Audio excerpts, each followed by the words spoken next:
So I got home and told my wife Chinga about the whole beast hunting trip. Big mistake.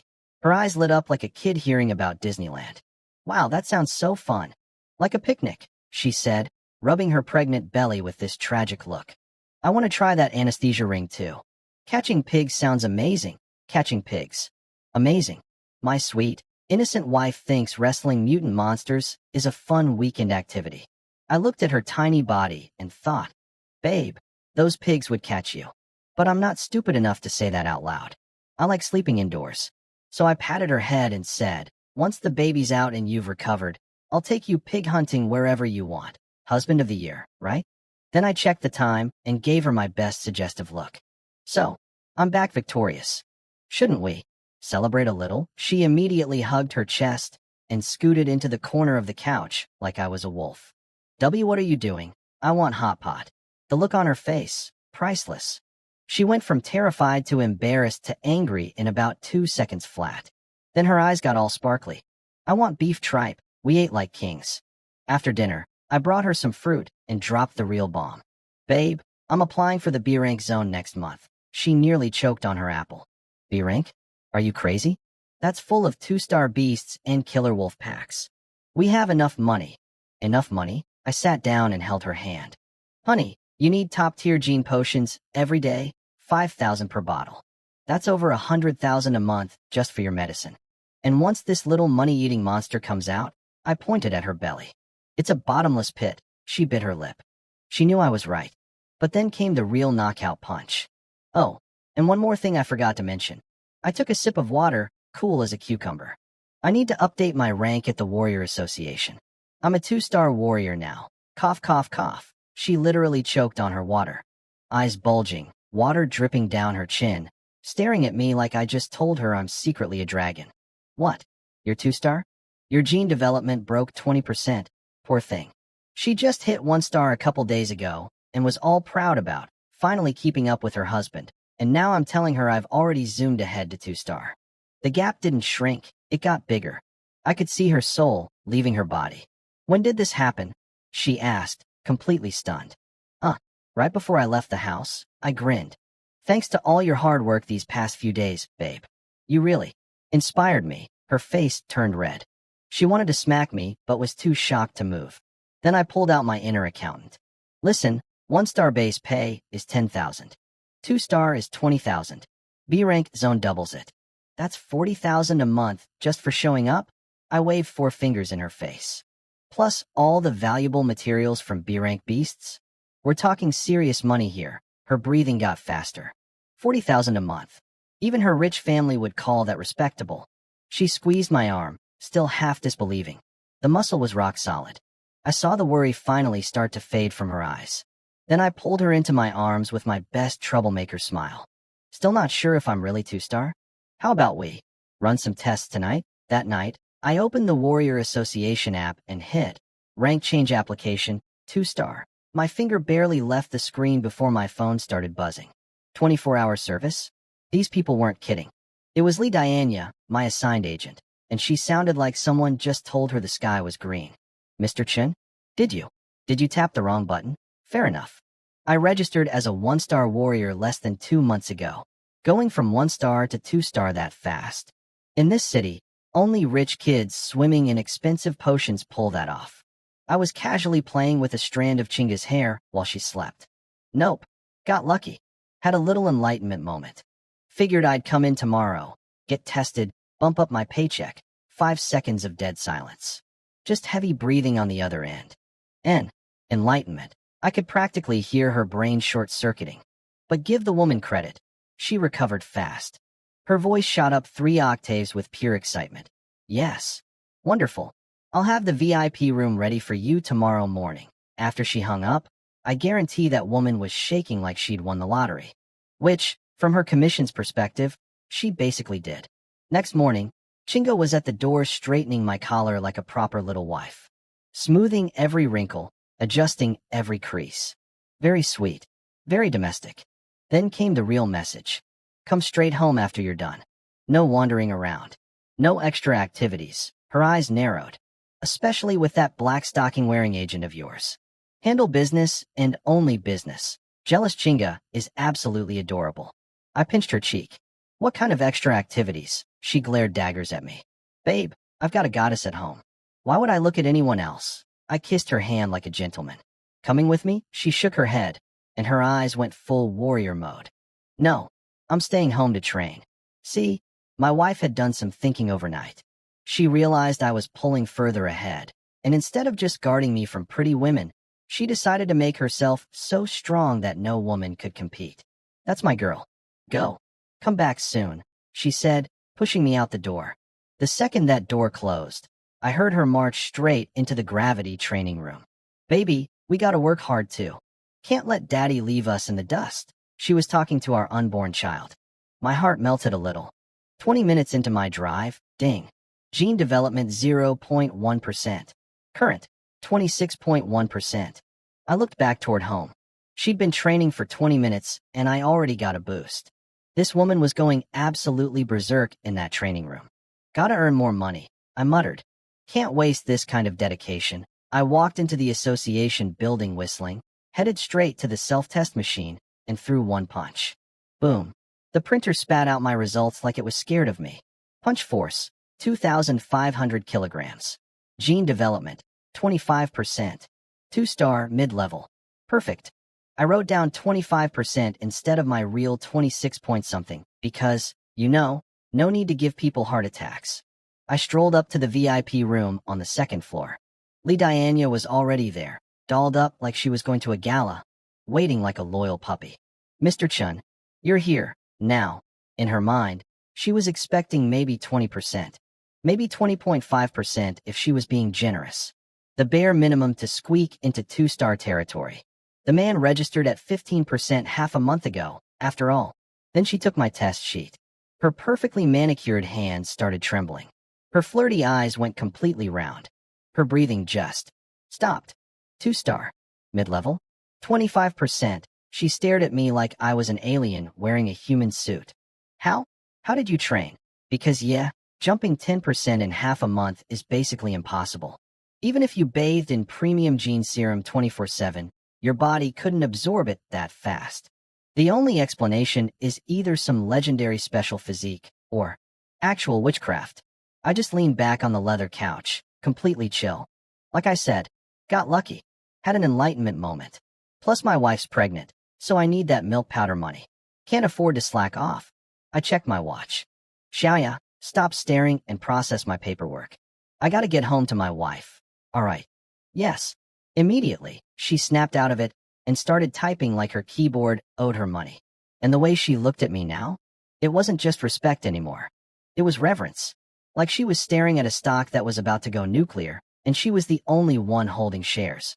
I could almost see the dollar signs spinning in her eyes. Ding. Mr. Chun, your warrior info has been updated. Starting next month, your account will receive 40,000 credits automatically. 40,000 a month. In this world, regular people make 3 or 4,000. I was now earning someone's entire yearly salary every single month. And the best part? This money existed because my wife was killing herself in a training room. Honestly, money earned through your wife's sweat just hits different. I stood up to leave, but Lee Diana wasn't done with me. She jumped out of her chair, click-clacked around the desk in her heels, and strategically positioned herself between me and the door. Mr. Chun, B-rank zones are very dangerous. Bloodthirsty wolves, iron-hide bears. She looked up at me with those bedroom eyes, voice turning all honey sweet. I have intel and safe route maps from my warrior friends. Maybe, tonight, I could treat you to dinner and go over everything in detail, subtle as a brick through a window, this woman. And look, I'm not gonna lie. For about half a second, my brain went, she's attractive, she's offering free food and useful intel. Then I remembered my pregnant wife at home. The same pregnant wife whose training sessions literally power up my abilities. Yeah, no? Blowing that up would be the dumbest move in history. Xiaoya, just email me the files. Dinner? Maybe next time. I sidestepped her and walked out without looking back. I'm pretty sure I heard her mutter something behind me about, no way he's actually faithful, and he must really be a kept man. Lady, think whatever you want. This kept man is going home. Back at the apartment, Chinga and I had a talk. She'd been working at the third slaughterhouse, basically a nightmare factory with blood everywhere. And now that she was pregnant and we had actual money, there was zero reason for her to keep going. Babe, stay home.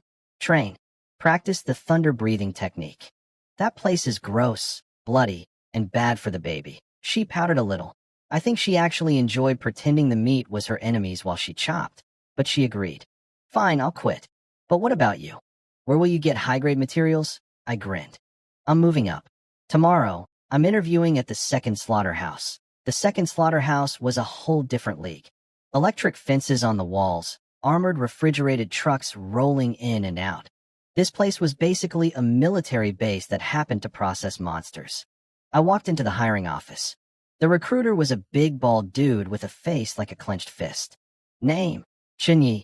Age: 20. Rank: 2-star, mid-level. His sleepy eyes snapped wide open. He looked at me like I was a talking dog. 20 years old. 2-star mid-level. He scanned my ID. Beeped clean. Huh. Actual genius material. Then he leaned back and crossed his arms. Kid, with your stats you could be a martial arts instructor or a bodyguard for some rich CEO. Why come here to butcher animals? Besides, he tapped the desk. We have standards. We handle ironhide bears and shadow leopards here. One wrong cut, and you rupture the gallbladder or scratch the hide. Then you pay for the damage. So, can you actually do this? I just smiled, reached into my bag, and pulled out my trusty alloy dissection knife. Half a month of daily use had worn the edge a bit, but I'd polished it mirror bright. It practically hummed with murderous energy. Boss, talking's cheap. Got anything I can work on? Let me show you. His eyebrow went up. Respect. Follow me. We just got a shipment of ironhide bears. You break one down in 3 hours. The job's yours. He led me into the precision workshop, sterile, sealed, everyone in white hazmat suits. Lying on a massive hydraulic table was an ironhide bear, 3 meters long, built like an armored truck. This thing's skin could stop bullets. Baldy pointed at the beast and laid down the rules. Hide peeled off in one piece. No scratches. Gallbladder removed whole. Not a single nick. Paws separated along the joint lines. 3 hours. Go. I looked at that enormous bear, twirled my knife between my fingers, and thought, buddy, you have no idea how many animals I've taken apart these past 2 weeks. Let's dance. The veteran workers gathered around like it was fight night. I could hear them placing mental bets. Think this kid can handle it? No chance. Ironhide bear skin sticks to the meat like glue. Takes years to learn. Look at those baby hands.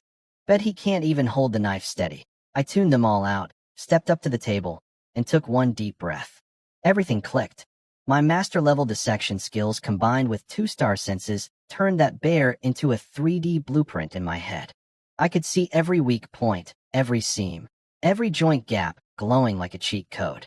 I found the sweet spot, a tiny crescent-shaped patch under the neck where the armor was thinnest, and slid my blade in like butter. SHHHHK. That iron-tough hide that supposedly stops bullets? Under my knife, it was tofu. Soft, obedient tofu. I moved around that table like a dancer.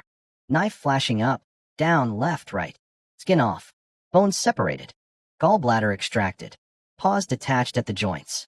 Zero hesitation. Zero wasted motion. The trash talking behind me went real quiet, real fast. What the? Is this kid a reincarnated butcher god? He's not even looking at the joints. How is every cut landing perfectly in the cartilage gap? Clang. Last paw off. Lined up neat on the tray like I was presenting sushi. I sheathed my knife and checked the clock. 1.5 hours. And I was going slow on purpose. Baldy's jaw was on the floor. He rushed over and inspected the hide. Perfect, not a scratch.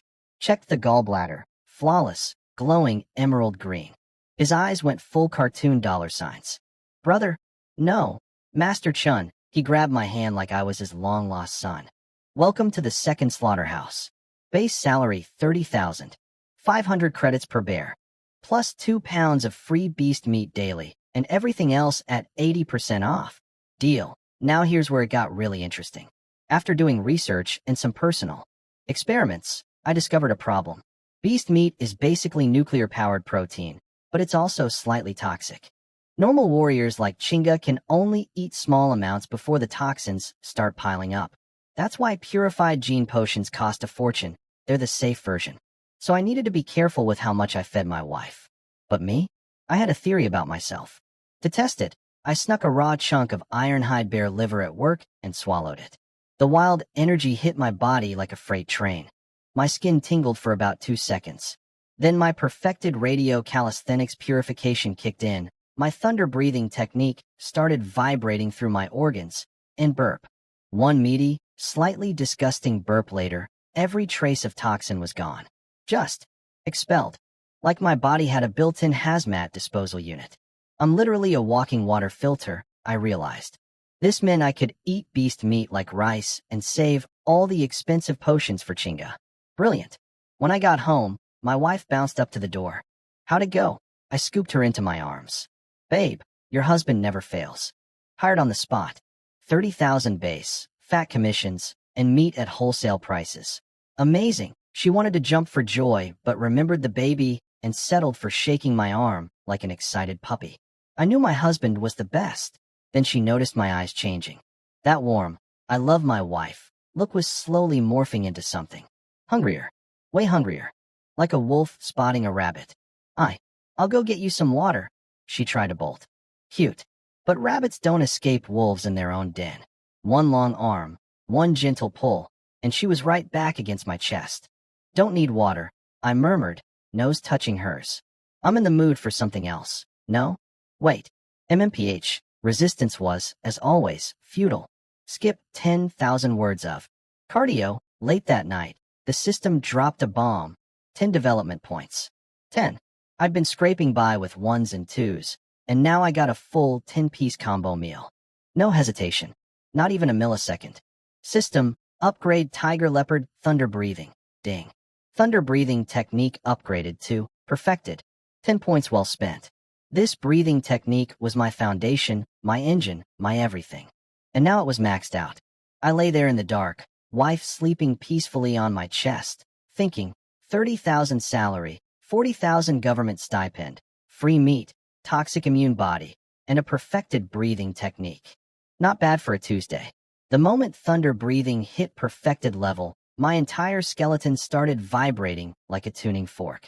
Every bone, every cell of marrow, pumping out fresh, supercharged blood. This was marrow washing, something only high-rank warriors are supposed to achieve. I'm a 2-star nobody, and my bones were doing it like it was casual Friday.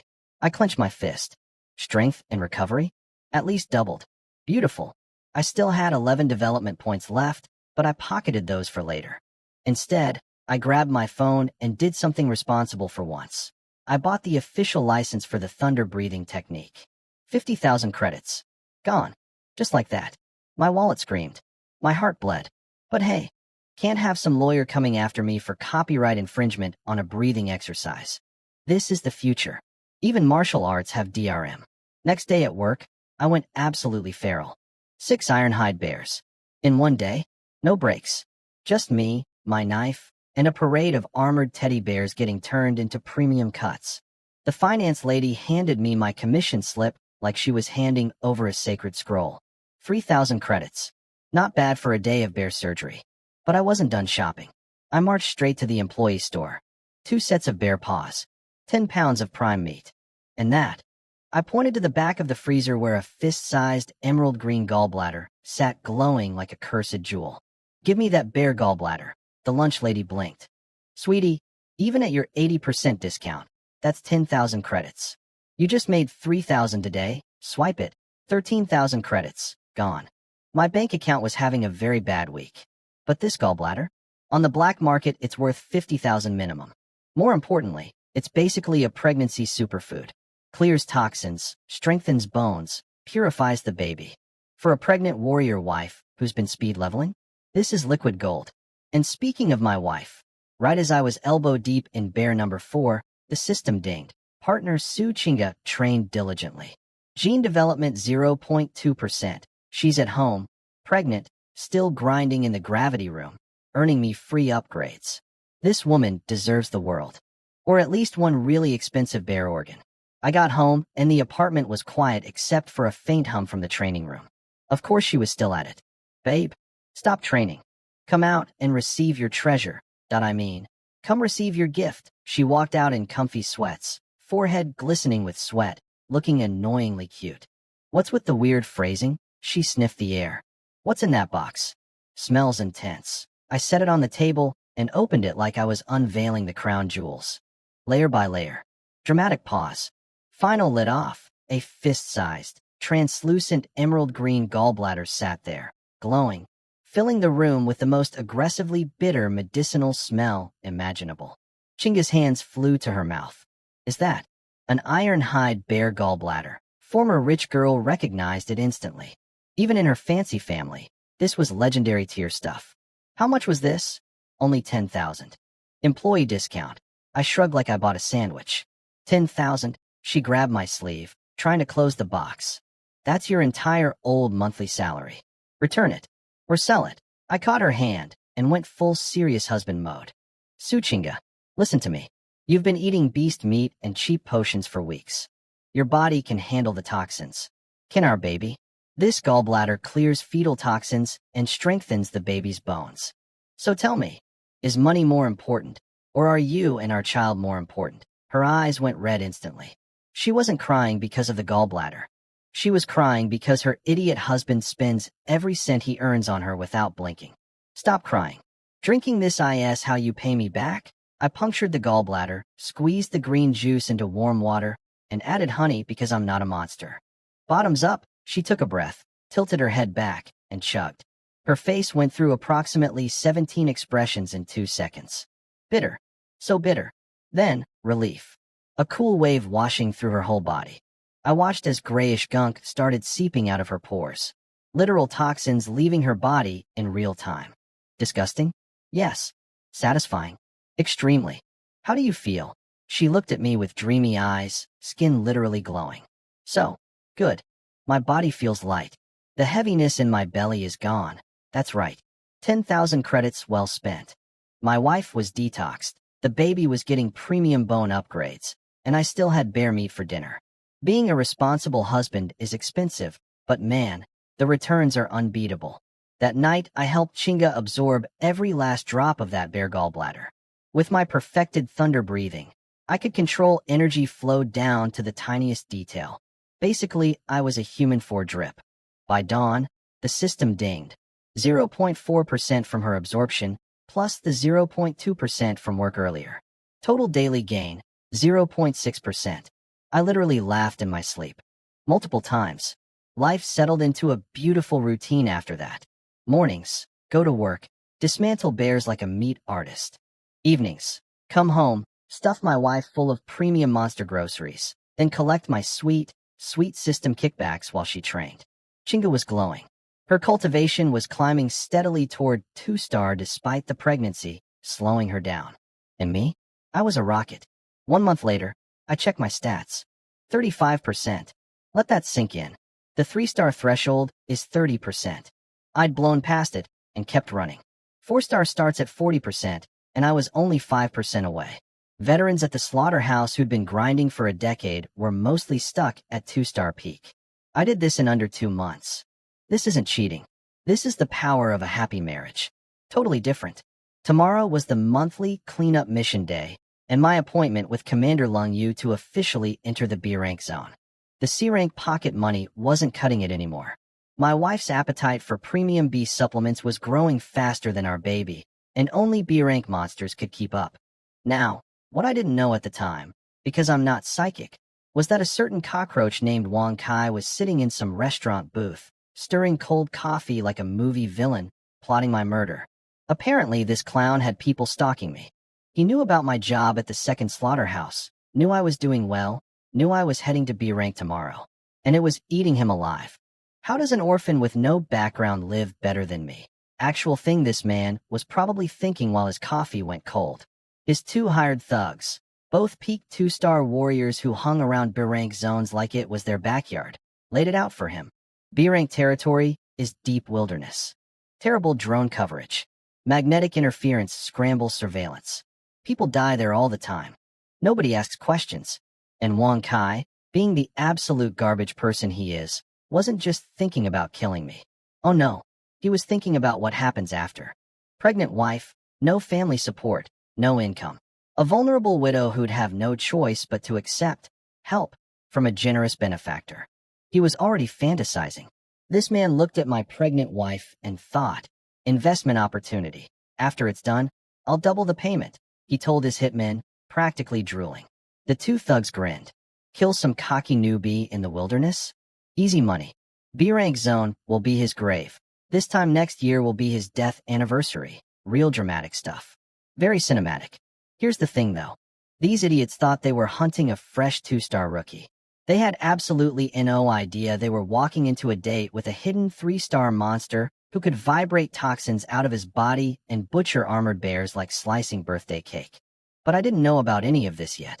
I was at home, cracking my knuckles, thinking about tomorrow's B-rank adventure and how many expensive monster parts one could bring home for my wife.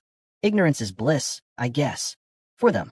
Now, what I didn't know at the time was that Wong Kai's hired thugs weren't actually planning to kill me. Turns out even hitmen have a brain cell or two. The scarred guy, Knife Bro, smacked his partner upside the head the moment Wong Kai left. You idiot. If we actually kill that kid, Commander Lung you will skin us alive. You think that trust fund baby Wong Kai can protect us? Their real plan? Cripple me. Make it look like a beast attack, then leave breadcrumbs pointing back to the Wong family. Apparently Knife Bro had beef with Wong Kai's uncle and wanted to use me as bait to start a war between the Wong family and Lung Yu. Layers upon layers of scheming. These guys thought they were playing 4D chess. Spoiler, they were playing checkers. Against a guy who'd already flipped the board. But anyway, I had shopping to do. My trusty slaughterhouse knife was great for cutting up dead bears. But live, angry bears in the wild? I needed an upgrade. I hit the Warrior Mall on the first floor. I need a blade that can cut through 2-star beast armor, I told the salesgirl. Half an hour and 50,000 credits later, I walked out looking like a completely different person. Black nano-weave combat suit. Matte finish, breathable, triple the defense of standard gear. And strapped to my back? A sleek black warblade called Black Fawn. My wallet was crying again, but hey, you don't bring a butter knife to a bear fight. Next morning, Chinga was waiting at the door holding my new sword like it was a newborn. Her eyes were doing that thing where they're trying to be brave, but are clearly terrified. Be careful. Don't be greedy. Don't show off. If it's dangerous, just run. Finish the minimum and come home. We'll be waiting for dinner. I took the blade, cupped her face, and kissed her properly. Then, because I'm me, relax, babe. Think of it as a grocery run. You finished those bear paws, right? Tonight, I'll bring fresh ones. Braised. Great for your skin. You in your mouth. She laughed and shoved me toward the elevator. Mission accomplished. Worry levels reduced by at least 60%. The second that elevator door closed, I guarantee she marched straight into the gravity room. That woman refuses to just wait around. She wants to be strong enough that I never have to worry about her either. Honestly, power couple goals. I arrived at Assembly Plaza number 7, the B-rank staging area. Night and day compared to C-rank. Fewer people, but every single one of them radiated, I will end you, energy. Commander Lung Yu was waiting at the entrance, rocking a navy blue combat suit that made her look like she could bench press a truck. She actually smiled when she saw me. From Lung Yu, that's basically a standing ovation. I expected you'd come, but breaking through to 2-star this fast, she eyed my new badge. A 20-year-old 2-star would be impressive even in the capital's elite training camps. My talent scouting skills haven't gone rusty. Then she introduced my teammates. Luo Feng, tall guy, crew cut, carrying a spear, face like he'd never smiled in his life. 2-star, early stage. Lin Xia, short-haired girl, sharp eyes, slim build, fancy sword on her hip. Also 2-star, early stage. Lung Yu explained, you're all B-rank rookies. I recommend teaming up for your first run. If you 3 grow into something great, I get credit as your recommender. Win-win. Fair enough. I turned to them with a friendly smile and stuck out my hand. Hey, I'm Chunyi. They looked at my hand like I was offering them a dead fish. One cold nod from Spear Guy. One barely, their head tilt from Sword Girl. That was it. No handshake. No words. Just pure, you're beneath us. Energy radiating off them like cheap cologne. My hand hung in the air for a solid 2 seconds before I pulled it back. Not embarrassed, though. I just shrugged. Cool. Don't want to be friends? That's fine. Because here's the thing these two prodigies didn't know. I was sitting at 35% gene development. That's past 3-star. Nearly 4-star. Either one of them could come at me, and I'd handle it with one hand while eating a sandwich with the other. But sure, keep that attitude. It's cute. Over at the C-rank staging area, things were getting dramatic without me even knowing. Jiang Nan, my neighbor, the one who's been giving me, notice me, vibes, was staring at me from across the plaza like I was the main character in her favorite drama. Which, to be fair, I am. Wow, he's already going to B-rank? Lung Yu personally recruited him. She sounded impressed and salty at the same time. Like biting into a really good lemon. Standing next to her, Wang Kai. That cockroach. He was glaring at me with enough hatred to power a small city. Favored by Lung Yu? So what? He muttered, voice dripping with murder. The higher they climb, the harder they fall. Jiang Nin caught the vibe immediately. She's not dumb. Everyone knows Wang Kai is the pettiest man alive. She could practically smell the assassination plot. To her credit, she actually tried to warn me. But Wang Kai was right there, watching like a paranoid hawk. She hesitated. Was one neighbor worth making an enemy of a rich psycho? Then Wang Kai got distracted by one of his lackeys running up with some problem. The second he turned around, Jiang Nin whipped out her phone like a gunslinger. Little handsome guy, be careful. Someone might be targeting you. Stay safe. Send. Done. She exhaled like she'd just defused a bomb. Then she looked up at me expectantly, waiting for what? Gratitude? A heart emoji? A dramatic nod of acknowledgement across the crowd. My watch buzzed. I read the message. Looked up, found her in the crowd, and gave her absolutely nothing. One flat, emotionless glance, like she was a lamppost. Then I turned around and walked into B-rank territory without so much as a nod. I could feel the rage radiating from her direction. Look, it's not that I'm ungrateful. I just had bigger things on my mind than texting back, THX, to a woman I barely know while walking into monster territory. Also, my wife has supernatural jealousy radar. I'm not opening that can of worms. But apparently Jiang Nin took it very personally. I'm told she stomped her foot, looked down at her own admittedly impressive figure, touched her face, and had a full existential crisis about whether she was attractive enough. Then she stormed off cursing my name. Good heart treated like garbage. Die for all I care. Saves me the headache. Sorry, Jiang Nan. Maybe next life. Inside B-rank territory, the team dissolved instantly. The moment we hit the forest, Spear Guy and Sword Girl looked at each other, didn't say a single word to me, and vanished in opposite directions like I had a disease. Fine by me. Lone wolf it is. I hadn't walked far when I heard clanging up ahead, peeked through the bushes, and spotted Luo Feng fighting an ironhide bear. Now, I'll give him this, his footwork was pretty. Spinning around that bear like a ballerina with a spear, poking little holes everywhere, dodging swipes. But those wounds. Scratches. Paper cuts. He was basically giving that bear acupuncture.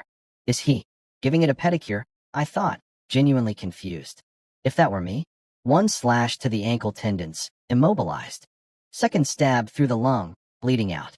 Third cut, done. Total time, maybe 15 seconds. This guy had been dancing around for who knows how long, and the bear looked more annoyed than injured. I shook my head and kept walking. Not my circus, not my acupuncture bear. Of course, Luo Feng saw me leave. And naturally, instead of thinking, maybe that guy knows something I don't, his takeaway was, humph, peasant. He clearly can't appreciate the beauty of my dragon swimming steps. A brute butcher like him could never understand true martial artistry. Neither he nor Lin Xia are worthy of being my rival. And then, I swear this actually happened, he thought to himself, my only true opponent is myself, buddy, my dude, my guy. You've been slapping a bear with a toothpick for 20 minutes. Your only true opponent is your own denial. About a kilometer deep into the forest, the trees got tall enough to block most of the sunlight. Real horror movie vibes. Perfect. Then I heard it. Heavy footsteps, branches snapping like toothpicks, and out of the bushes stepped my old friend. 3 meters tall, jet black fur with a metallic sheen, tiny blood-red eyes full of pure, I'm going to murder you, energy. A prime adult male ironhide bear. Peak 2-star strength. ROARR. It screamed in my face so hard the dead leaves on the ground flew up. Its breath smelled like a dumpster fire had babies with a sewage plant. Any normal two-star rookie would have turned into a puddle of fear and sprinted the other way. Me? I smiled. Like genuinely smiled. Because you know what I saw? A coworker. Well, if it isn't my buddy. I've been seeing your relatives lying on my cutting table every day for a month. Nice to finally meet a living one. I crossed my arms and just studied it. Didn't even draw my weapon. After butchering hundreds of these things at the slaughterhouse, I knew this animal's body better than my own. Where the skin is thickest, where it's tender, where one cut hits the main artery. In my eyes, this terrifying apex predator was basically a walking diagram covered in dotted red lines labeled, "Cut here." The bear did not appreciate being window-shopped. It roared again, reared up on its hind legs, and swung both paws down at my skull like twin sledgehammers. One clean hit would have turned my head into a pancake. Too slow, I slid half a step sideways. No flashy moves, just surgical precision, and the paws whooshed past my ear. Blade out. One flash of steel. I didn't bother trying to hack through its armor. Instead, I slipped my blade right under its raised arm, the armpit. There's a tiny white mark there where the lymph node meets the main artery. The one gap in its entire defense. Schlick. Hot knife through butter. Blood geyser. The bear screamed. But I was already inside its guard, dancing around its massive body like I was waltzing with it. Slash. Between the ribs. Slash. Abdominal nerve cluster. Slash. Both ankle tendons. 3 cuts. 3 seconds. Done. 3 tons of nightmare fuel crashed to the ground like a demolished building. Legs twitching, lungs punctured, tendons severed. It couldn't stand, couldn't roar, couldn't do anything but bleed and wonder how this tiny human knew its body better than it did. First one down. Payday starts now. I was feeling great. Beautiful day, beautiful kill, beautiful, busy. My ears caught it. 100 meters behind me. Breathing. 2 sets. Fast, nervous breathing. And leaves rustling in a way that wind doesn't cause. I didn't turn around. Kept bending over the bare carcass like nothing happened. But underneath my calm exterior, my mouth curved into something cold. Already? That was fast, Wong Kai. Meanwhile, up in a tree 100 meters back, 2 very nervous hitmen were having a crisis. The big guy was practically choking. That was a full-grown ironhide bear. He killed it in 3 seconds. And that knife technique, it's like he had X-ray vision. He went straight for every gap, like he had a map. Knife Bro was gripping his binoculars so hard his knuckles were white. Wong Kai's intel is garbage. Garbage. This isn't a 2-star rookie. That explosive power, that accuracy. This kid's knocking on 3 stars' door. Should we bail, Knife Bro? This feels really bad. Knife Bro hesitated. He looked at my back, relaxed, unaware, totally exposed. Greed 1. We go? Now. He just burned energy fighting that bear. He's probably careless. There's 2 of us, both peak 2-star veterans. We can handle 1 baby bird. Plus, this is a surveillance dead zone. It's the perfect chance. Oh, boys. You have no idea. That, unaware, back you're staring at? It belongs to a hidden 3-star who just killed your worst nightmare in 3 seconds without breaking a sweat. But sure, come on down. I'm not going anywhere. The wind shifted. Not natural wind, murder wind. Die. Big guy dropped from the trees like a psycho lumberjack, his massive battle axe aimed straight at the back of my skull. At the same time, Knife Bro slithered down silent as a snake, twin poison daggers targeting both my kidneys. Coordinated. Professional. Deadly. Against a normal rookie? Game over. Against me? Comedy show. See, they thought I was relaxed and off guard, adorable. I'd heard them breathing up in that tree for the last 2 minutes. I was literally just waiting for them to commit. The axe was half a meter from my head when I looked up. Not panicked. Not scared. Just amused. I've been waiting for you guys. Then I activated my party trick. Tiger Leopard Thunder Roar. Perfected level. HRN and GHH. This wasn't a scream. This was my internal organs and blood vessels vibrating at a frequency that turns your brain into scrambled eggs. A sonic shockwave, point-blank range, straight into both their eardrums. Boom. Both of them froze mid-air like someone hit the pause button. Eyes went blank. Blood flow disrupted. Attack stalled for 1 precious second. 1 second is all I ever need.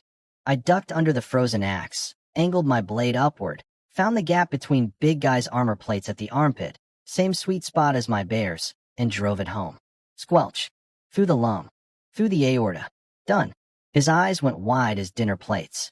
The axe slipped from his fingers. Blood sprayed through his hands like a broken faucet.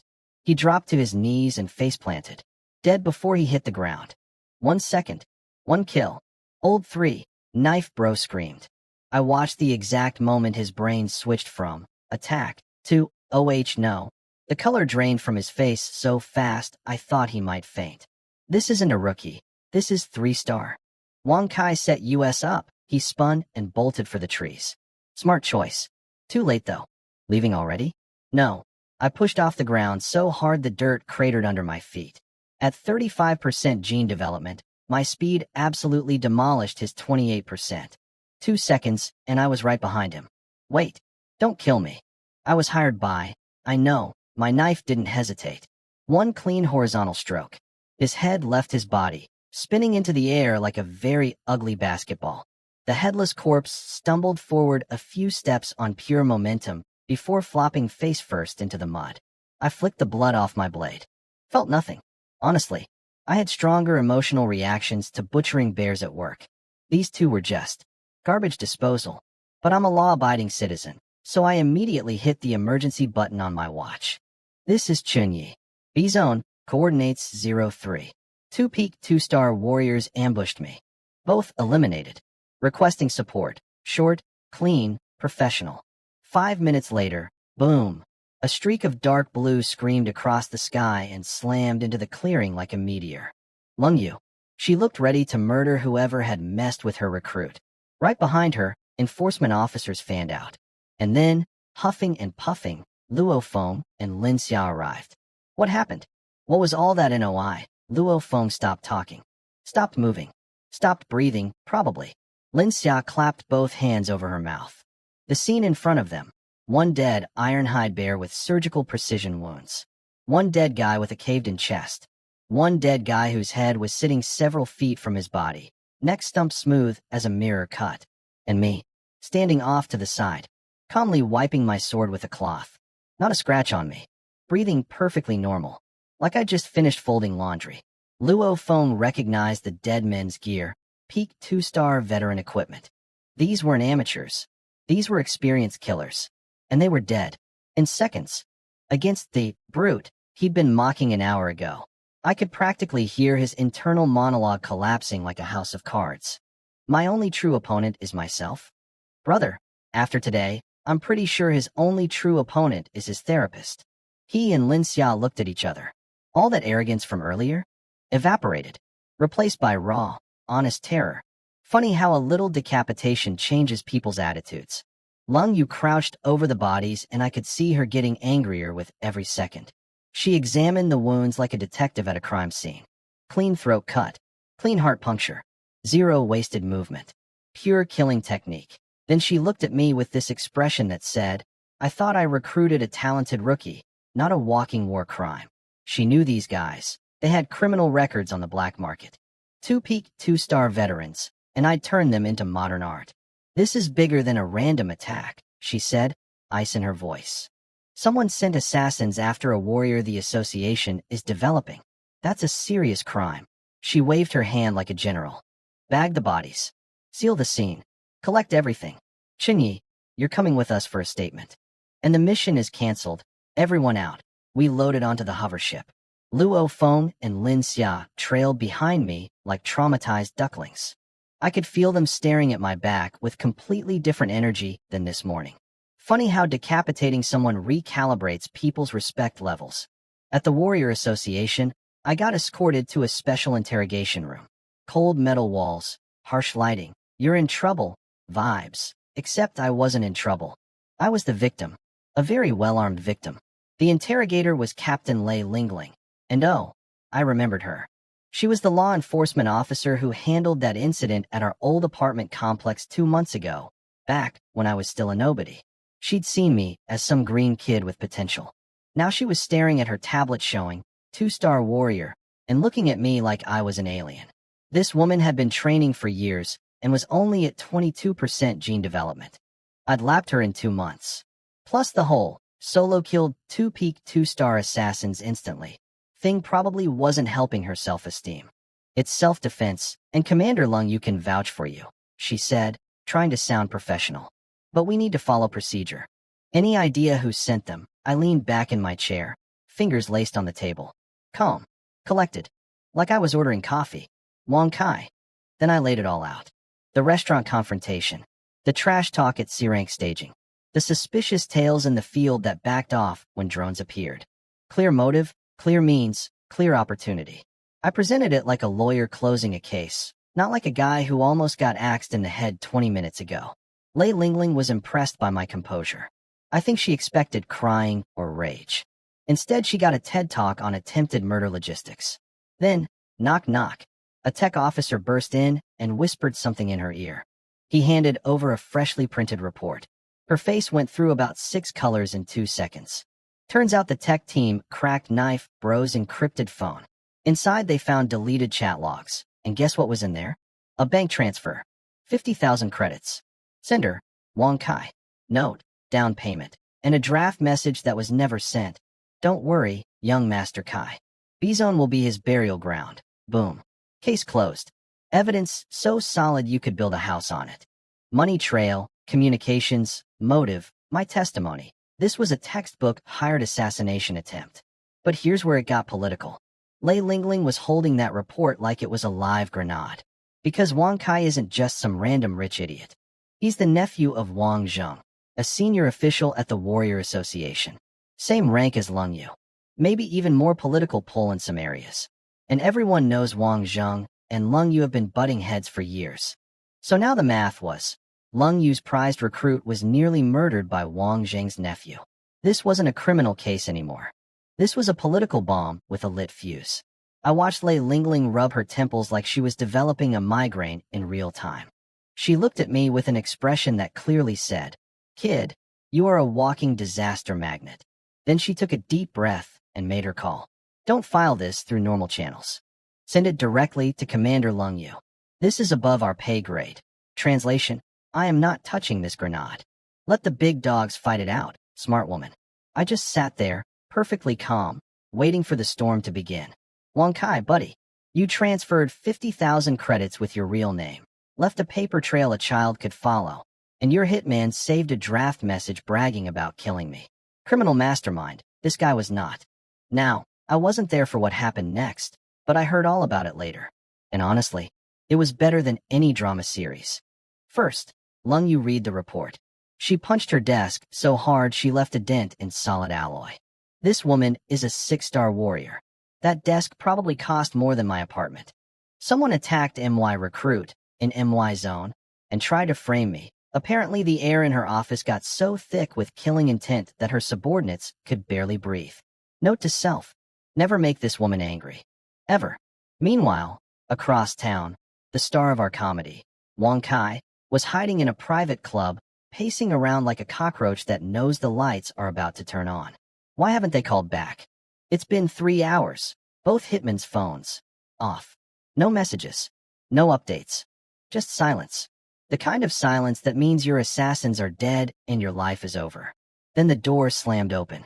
In walked his father, Wang Gang, looking like he was about to commit a murder of his own. Behind him, Wong Kai's mother, crying, mascara running everywhere. And bringing up the rear, the big boss himself, Uncle Wang Zheng, senior official at the Warrior Association. The man who's supposed to be the Wang family's shield and sword. Wang Zheng was rolling walnuts in his hand, which apparently is what powerful old men do when they're calculating how to dispose of a family member. Uncle, Dad, M.O. slap. His father crossed the room in 3 steps and hit him so hard Wang Kai spun like a top. Half his face swelled up instantly, blood from the corner of his mouth. And this was the gentle version. His dad hit him first specifically because if Uncle Wang Zheng did it, Wang Kai would literally die. The man is a high-rank warrior. One slap would have been a closed casket funeral. Dio, you know what you did. His father was shaking, spit flying everywhere. You hired 2 peak 2-star killers to murder a rookie, and they got reverse killed. The association has your phone records, your bank transfers, your chat messages. Everything points to you. You attacked someone that Lung Yue personally recruited. Do you have a death wish? Slap. Another one for good measure. Wang Kai's brain was still buffering. Dead? There. Dead. But they were peak 2-star. And Chunyi is he's just a freeloader who. Freeloader? His dad nearly had an aneurysm. That guy was playing dumb the whole time, and you fell for it like an idiot. You're the real waste here. Reality finally hit Wang Kai like a freight train. If convicted of hiring assassins to kill a warrior the association was cultivating, that's not just prison. That's getting stripped of warrior status and shipped to the front lines as cannon fodder, which is basically a fancy death sentence. He did what any brave, dignified young man would do. He crawled across the floor, grabbed his uncle's leg, and sobbed like a toddler. Uncle, save me. You're a senior official. You can delete the evidence, right? Just erase the records, and I'm fine, right? Uncle Wangjing looked down at this blubbering mess clinging to his leg with an expression of pure disgust. Delete it, wham. He kicked Wang Kai in the chest so hard the kid flew across the room and smashed into the wall. Blood sprayed from his mouth like a fountain. Son, Xiao Kai. Both parents rushed to scrape their boy off the floor. Wang Kai's mother, mascara running down to her chin, turned to Wang Zheng with desperation in her voice. What if we just let him run? Another city? The black market? Hide until this blows over. Wang Zheng's response could have frozen lava. Run? Every surveillance system in the city already has his face flagged. If he runs, it's fleeing from justice. That makes it worse. Then it's not just him who dies. The entire Wang family gets labeled as accomplices. Hundreds of people dragged down because of this worthless nephew. You want to sacrifice the whole clan for this moron? Silence. Total, devastating silence. From what I heard, Wang Kai just sat there in a puddle of his own blood, finally understanding that his 50,000 credit assassination attempt had just put a nuclear bomb under his entire family. And me? I was probably at home by then, eating dinner with my wife, telling her work was uneventful. Wang Kai, buddy, you transferred money with your real name. Your hitman saved a draft message about killing me, and you picked a target who was secretly 3-star level. Speedrun to rock bottom. World record. From what I pieced together later, after Uncle Wang Zheng stormed out, he left Wang Kai with exactly one option: crawl to me and beg. Get a forgiveness letter from the victim. Kneel. Grovel. Let him step on your face if he wants. If he doesn't sign it, you're on your own. The Wang family will cut you loose faster than a bad stock. Wang Kai's mother literally collapsed to her knees begging. Wang Kai was hugging his uncle's shoes like a drowning man gripping a life raft. Blood still dripping from his mouth, snot, and tears everywhere. Real dignified stuff. But that was their problem. I had a wife to get home to. By the time I reached our apartment, it was already evening. Chinga had been staring at the clock all day, slowly losing her mind. No signal in B-rank territory, then the interrogation at the association. My phone was on silent for hours. She'd been texting me with 0 replies. I rang the doorbell, and the door flew open so fast I thought she'd ripped it off the hinges. Pregnant woman moved like an Olympic sprinter. Then she saw me. Perfectly fine, not a scratch, holding a giant cooler box, and just crashed into my chest, buried her face in my shirt, and started crying. You scared me. Why didn't you answer? I thought you were. I dropped the box and wrapped my arms around her, patting her back. I'm sorry, babe. No signal in B-zone. Then the association paperwork took forever. Look at me. Not even a paper cut. She pulled back, inspected me head to toe like a quality control officer, confirmed I was intact, then punched me in the chest. Do that again, and I'm taking the baby and leaving. Yes, ma'am. Never again. I nudged the cooler box with my foot. But first, look what I brought home. She crouched down, popped the lid, cold mist rolled out, and there they were. 2 absolutely massive ironhide bear paws. Each one the size of a dinner plate. Perfectly cleaned. Gleaming. Bear paws. Fresh from the B-rank boss bear himself. Tonight, your husband is cooking braised bear paws. Collagen City. Your skin is going to glow. She went from crying to grinning in about 2 seconds. That's my girl. Dinner was incredible. That braised bear paw was so tender and rich it practically melted. Chinga was making happy little sounds with every bite, eyes squeezed shut in pure food joy. Then, mid-chew, she put down her chopsticks. You said you did a report at the association. Was it just the mission? Because the news said B-Zone was locked down today. Something about a killing? I didn't even flinch. Just placed a piece of broccoli in her bowl. Oh, that. Couple of idiots tried to steal my kill. Weren't very good at it. I handled them. Lung Yu took care of the rest. No big deal. I said it like I was describing a minor traffic incident. Not two decapitated assassins. But Chinga is sharp. Way too sharp. Was it? Wang Kai. I looked at her. Those eyes missed nothing. Probably, I admitted. But don't worry. He kicked an iron wall this time. Lung Yu is involved now. The Wang family is about to have a very bad week. I rubbed her belly and switched to my sunshine smile. Let's just enjoy our bare paws, grow our baby, and maybe do some evening exercises. Exercises, you know? Training. Cultivation. Cardio. Her face went tomato red. I'm pregnant, you pervert. Pregnant women need moderate exercise. Doctor's orders. Since when are you a doctor? Buzz. My phone rang. Timing. Every single time. My phone rang. Unknown number. My gut said, this is going to be stupid. My gut was right. I picked up and hit speaker so Chinga could hear. Chinyi, that voice. Wang Kai. And even after getting slapped around by his entire family, beaten until he was spitting blood, and told his life was basically over, this clown still had attitude. It's Wang Kai. Today was a misunderstanding. My uncle told me to talk to you.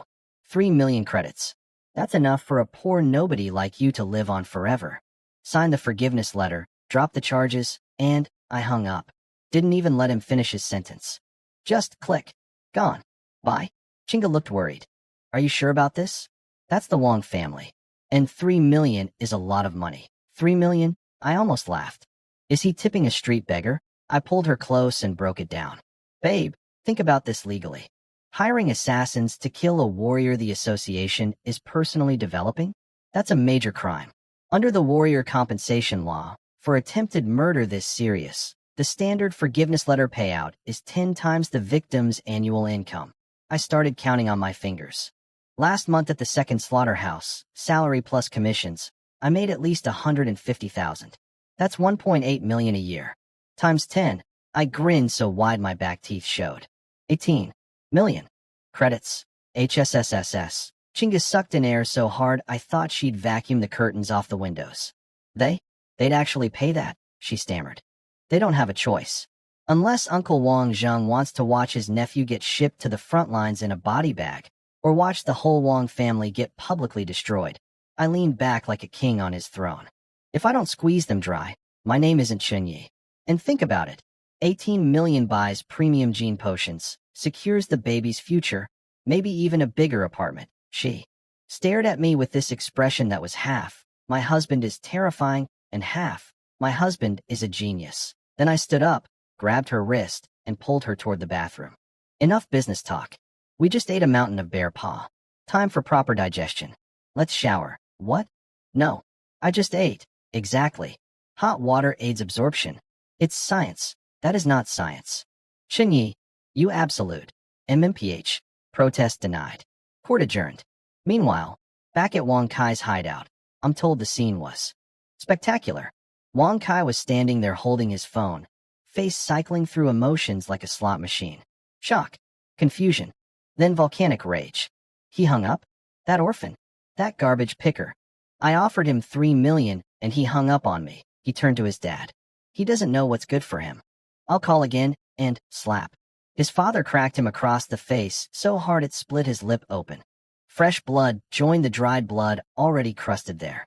This kid's face was basically a Jackson Pollock painting at this point. I told you to beg. Beg. Does that sound like begging to you? You called him a poor nobody. You said misunderstanding. You tried to buy him like a servant. That man just killed 2 assassins with his bare hands and has Lung Yu backing him, and you're still acting like you're better than him. Wang Kai's mother rushed in crying. Stop hitting him. It's that Qin Yi who's unreasonable. Our son offered 3 million and slap. Wang Gang was so furious he accidentally backhanded his own wife. Yeah, that's where we were. Dad slapping son. Dad slapping mom. Everyone bleeding.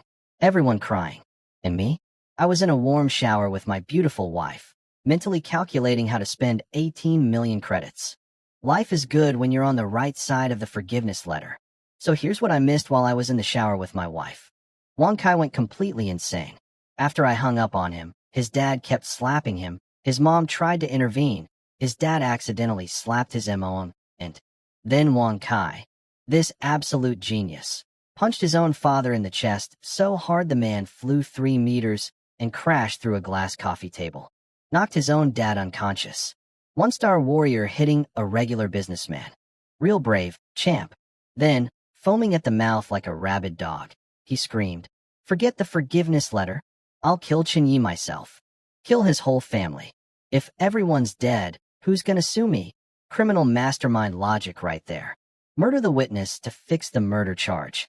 Outstanding plan. He ripped open the door to storm out, and Lung Yu was standing right there. Just standing. Arms at her sides. Ice blue hair floating in some non-existent wind because 6-star warriors apparently have their own weather system. Behind her, a full squad of armed officers with guns already pointed at him. She held up a paper with a big red stamp on it. Wang Kai, A-rank arrest warrant. Hired assassination of a registered warrior. Come with me. His legs turned to noodles. He collapsed to his knees right there in the doorway. All that, "I'll kill everyone" energy? Gone. Evaporated. Replaced by a sobbing, snotty mess being dragged out by 2 officers like a wet garbage bag. "Uncle. Dad. Save me. I don't want to die." 2 seconds ago he literally knocked his dad unconscious, and now he's screaming for daddy. Incredible character arc. His mom tried to chase after him, but got blocked. Nearly fainted.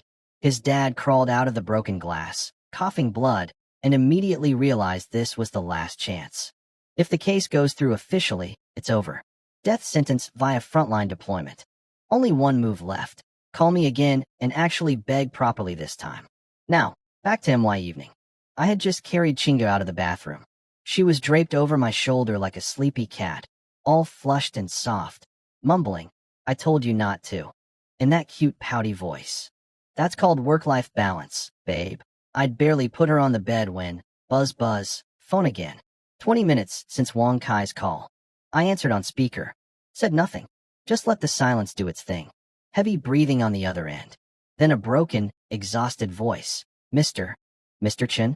I'm Wang Gang. Wang Kai's father. Chinga tensed up and grabbed my arm. I patted her hand. It's fine. I still didn't speak. Just waited. Every second of silence was another crack in this man's dignity. "Mr. Chun, it's all my fault. I raised him wrong. He's already been arrested. I know what he did is unforgivable. I know you're angry. But he's my only son." His voice cracked. Full crying now. This man who was probably a big-shot businessman yesterday was sobbing into a phone, covered in his own blood from getting punched by his own kid. Please show mercy. Whatever conditions you want. Whatever price. The 3 million my idiot son mentioned, that doesn't count. He's stupid. Name your number. I'll sell everything I own if I have to. I listened to all of this with a perfectly blank face. Show mercy? Let me think about that. If those assassins had killed me today, would Wang Kai have shown mercy to my pregnant wife? Would he have left her alone? We both know the answer. But I'm also not stupid. Wang Kai was already arrested. That's guaranteed.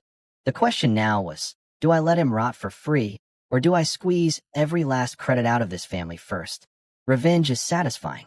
But revenge plus 18 million credits? That's a retirement plan. I looked at Chinga, lying there in our warm bed, hand resting on her belly. Our baby. Our future. Then I looked at the phone, where a desperate father was waiting for me to speak. I let him wait a little longer. Time to negotiate. And by negotiate, I mean, watch a rich man destroy himself on speakerphone while my wife listens in her bathrobe. I finally spoke. "Mr. Wang, since you're so sincere, let me be straight. Your son tried to make it a 2-for-1 deal. Me and my pregnant wife. She's been so stressed, she's having pregnancy complications. So we're talking emotional damages, medical costs, lost income. We'll pay. Everything. Just name your price." I smirked and started tapping my finger on the nightstand. Tap, tap, tap. Nice and slow. Psychological warfare. See, Mr. Wang, kicking the ball back to me? That's not sincerity. Translation. You say the number first so I can tell you it's too low. I could hear the man's soul leaving his body through the phone. If he goes too low, I hang up and his son rots. Too high, and the family goes broke. Beautiful dilemma. 10 million. Chinga's entire body jolted like she'd been electrocuted. Her nails dug into my arm, so hard I nearly yelped. Her eyes went full saucer mode. 10 million. She was ready to scream yes. I put my finger on her lips. Shoo. Then I hit Wang Gang with the coldest voice I had. Mr. Wang, if you think your son's life is only worth 10 million, then there's nothing to discuss. Clearly money matters more to you than family. Let him reflect in prison. Goodbye, wait.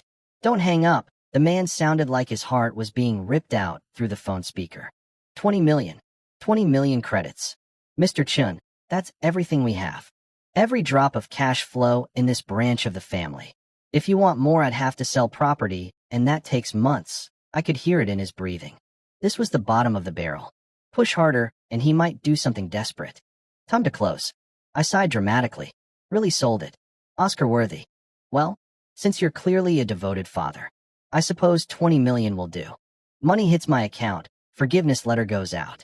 And Mr. Wang? Keep your son away from me. Next time, money won't fix it. Yes. Thank you. Thank you, Mr. Chun. Click. But I wasn't done. Before celebrating, I called Lung Yu. Because I'm not an idiot. Commander, Wang Kai's father just offered me 20 million for a forgiveness letter. Before I signed anything, will this mess up your plans against Wang Zheng? See, this whole thing was bigger than me and Wang Kai. It was a chess match between Lung Yu and Wang Zheng. If she wanted to use this case to crush the Wang family politically, my forgiveness letter would be a wrench in the gears. And I was not about to betray the 6-star warrior who'd been protecting me for a quick payday. The line went quiet. Then Lung Yu actually laughed. The Ice Queen laughed. Chenyi, the fact that you called me before cashing that check tells me you're smart and loyal. Most people would have taken the money and run. My chest puffed up a little. Not gonna lie. Take the money, she said. The forgiveness letter only reduces his sentence. No death penalty, no life in prison. But it doesn't erase the crime. He's still going down. And you need resources to hit 3-star. Consider it your war trophy. I'll handle the rest. Yes, ma'am. Much appreciated, she hung up. Efficient as always. I turned around to find Chinga frozen in the exact same position, staring at me like I'd just pulled a rabbit out of a hat. All clear. Lung Yu approved. Legal, legitimate, and ours. I snapped my fingers. Then my phone buzzed. Your warrior account, ending 8899, received a transfer at 2015. Amount, 20 million.00 credits. Chinga crawled over and started counting zeros. Her lips were moving silently. 1, 2, 3, 4, 5, 6, 7, 20 million. She was shaking. Actually trembling. A few days ago, we were stressing over 5,000 credit medicine bottles. Now we had 21 million in the bank. Honey, we're rich. The baby's formula, school, everything is covered. Formula? I scoffed. Babe, we're upgrading everything. No more deep blue potions. From now on, we drink purple crystal. 10,000 a bottle, the premium stuff. She was glowing. Literally glowing. Partly from the bear paw collagen, partly from the 20 million, partly from earlier activities. Then I leaned in with my signature troublemaker grin. Now, about that shower we didn't finish. Normally this is where she'd smack me and run. But tonight my wife looked at that bank balance, looked back at me, wrapped her arms around my neck, and hit me with bedroom eyes I didn't even know she had. For 20 million. Permission granted. That's my girl. Best. Tuesday. Ever. The system notifications were music to my ears. Absolute symphony. I won't go into details, but let's just say the evening was productive. Very productive. Afterward, Chinga was draped over me like a human blanket, catching her breath, face redder than a tomato. Eventually, she gathered enough brain cells to ask something actually important. The thunder breathing technique. Did you buy the license? Official store. Permanent authorization. Bulletproof. Good. Then she went full martial arts advisor mode.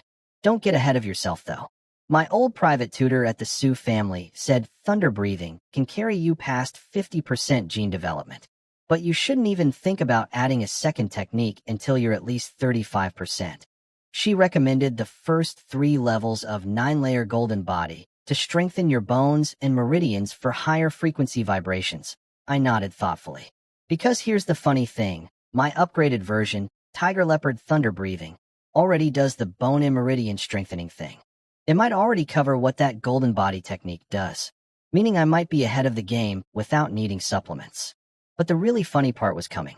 You're only at like 25%, so don't rush, Chinga lectured. When you eventually hit 35%, then we can talk about, what if I told you I'm already at 35%? 3 seconds of silence. She stared at me. Then she rolled her eyes so hard I thought they'd get stuck. Sure. And I'm the Empress of Mars. She pinched my side. You were at 25% half a month ago. You think you jumped 10% in 2 weeks? What are you, soaking in evolution juice? In her defense, she'd been killing herself training and only went from 10% to 12%. Meanwhile, I'm claiming gains that would make a steroid factory jealous. Nobody believes the truth anymore. I sighed, clutching my heart dramatically. Not even my own wife doubts my strength. The loneliness of being a genius. She burst out laughing, pulled the blanket over her face, and told me to go shower because I smelled like a gem. Let's shower together. You know? I have zero energy left. I am dead. She gripped that blanket like her life depended on it. Cute. As if that would stop me. I scooped her up, blanket, woman, and all, like an eagle grabbing a rabbit. One shake of the covers and there she was, porcelain skin and all, cradled in my arms like a princess. Chinyi, you animal. Put me down. Tiny fists rained on my shoulders like angry popcorn. Protest denied. Again. Not a long while later. Chinga was boneless. Just a puddle of human being draped across my chest while I browsed the warrior equipment store on my phone. Time to upgrade my gear.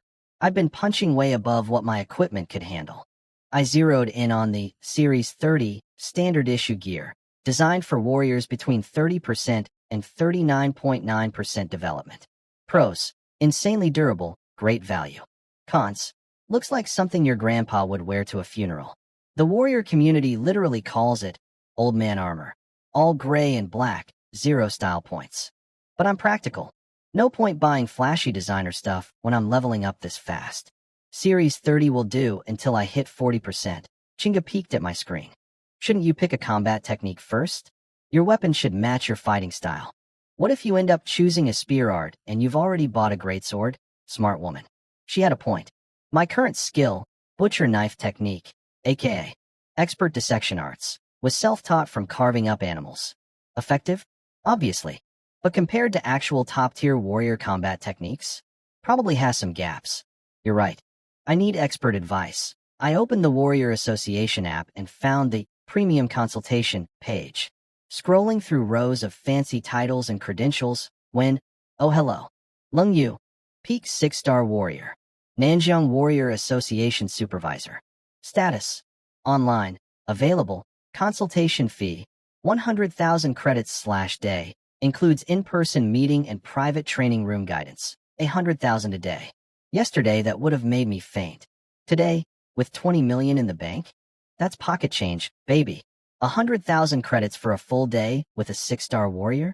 2 weeks ago, that was my annual fantasy budget. Now with 20 million in the bank, that's a rounding error. Book it, one tap. Paid. Then I made the mistake of telling my wife. Babe, I booked a consultation with Commander Lung Yu tonight. At her private training room, Chinga's sleepy eyes snapped to full alert. She looked at Lung Yu's profile photo, gorgeous, ice cold, the kind of face that belongs on a magazine cover, and her voice dropped about 10 degrees. What a pretty lady. Then 2 fingers found the soft spot on my waist with surgical precision. HSSS, ow? Babe. She's my boss. She saved my life today. This is strictly professional martial arts consulta. Go. Come back fast. Don't be flirty. She's a 6-star warrior. If you annoy her, she'll snap you in half. And you'll deserve it. Yes, ma'am. Military-grade professionalism. Promise. Right then my phone rang. Lung Yu herself. Come over. I approved your booking. And I refunded the 100,000. Now, most people would hear, free money coming back, and think jackpot. But Chinga had trained me well in rich people etiquette, and my own instincts agreed. If I accept free lessons from a 6-star powerhouse, that's not a discount, that's a debt. And in this world, favors from powerful people cost way more than cash. Commander, I can't accept that. Rules are rules. If I don't pay tuition, I won't feel right asking the hard questions. I'll just keep sending it back until you accept. Silence. Then, do whatever you want. Just get here. After she hung up, Chinga, who'd been listening the whole time, was nodding approvingly. You did the right thing. Paying keeps it clean. She respects you more for insisting. You don't owe her an impossible favor, and she'll teach you more seriously. In this world, human debts are worth way more than 100,000 credits. I kissed her forehead. This is why I married a former heiress. That elite education hits different. Shut up and go. 20 minutes later, I was standing outside a door labeled Lung Yu Training Room. 300 square meters of pure martial arts space. Deep gray shock-absorbing alloy floors. And in the center, sitting cross-legged on a circular platform, was Lung Yu. White training clothes instead of her usual combat suit. Blue hair pooling on the floor around her. She looked less like a military commander and more like an ice goddess meditating on a mountain peak. She opened her eyes and actually smirked. I got the money. You're more socially savvy than I expected. I prefer respectful of teachers, Commander. Enough talking. She stood up, and the entire room suddenly felt like it was being squeezed by an invisible giant. 6-star pressure is no joke. I took your money, so let's see what you've got. She pointed at the weapon rack. Pick your weapon and hit me with your strongest attack. She stood there, hands behind her back. Zero defensive posture. But my every instinct was screaming that attacking this woman was like jumping into a black hole. I grabbed my trusty alloy dissection knife. Activated thunder breathing internally, though I held back the Tiger Leopard upgrade. No need to show all my cards on day one. Apologies in advance, Commander. I pushed off the ground using my perfected radio calisthenics explosive launch technique. The alloy floor boomed from the compressed air. No fancy footwork, just raw, optimized power transfer from the ground through my entire body. I became a gray blur. My knife carved a near-vertical line of cold light through the air. Lung Yu's casual expression vanished. Her pupils shrank to pinpoints. That speed, that form. Even holding back, even hiding my real breathing technique, even sandbagging at 35%, a 6-star warrior was impressed by what she saw. Not bad for a guy whose main qualification is cutting up bears for a living. My knife went straight for a tiny structural weakness where her neck muscle meets the collarbone, a gap left by years of training a specific combat technique. Most people wouldn't even know that spot existed. But after dissecting thousands of beasts, finding weak points is basically my superpower. It's not thinking anymore. It's instinct. What surprised even me was that Lung Yu actually noticed the thunder breathing reverberating through my body. I'd suppressed the Tiger Leopard part, but the deep organ vibrations were still rumbling through the room like distant thunder. Then she moved. Not backward. Forward. A flash of ice blue light, and her finger guard caught my blade tip like she was plucking a fly out of the air. Boom. The force that came back through my knife felt like getting hit by a freight train. My hands went numb, and I flew backward 6 meters before landing on my feet. 6-star warriors are terrifying. The room went quiet. Lung Yu looked at a faint white scratch on her finger guard. Then she looked at me, and her expression completely changed. 25% gene development. Her voice was low, almost dangerous. Do I look like a 3-year-old to you? Busted. Kind of. That explosive power is at least 30%.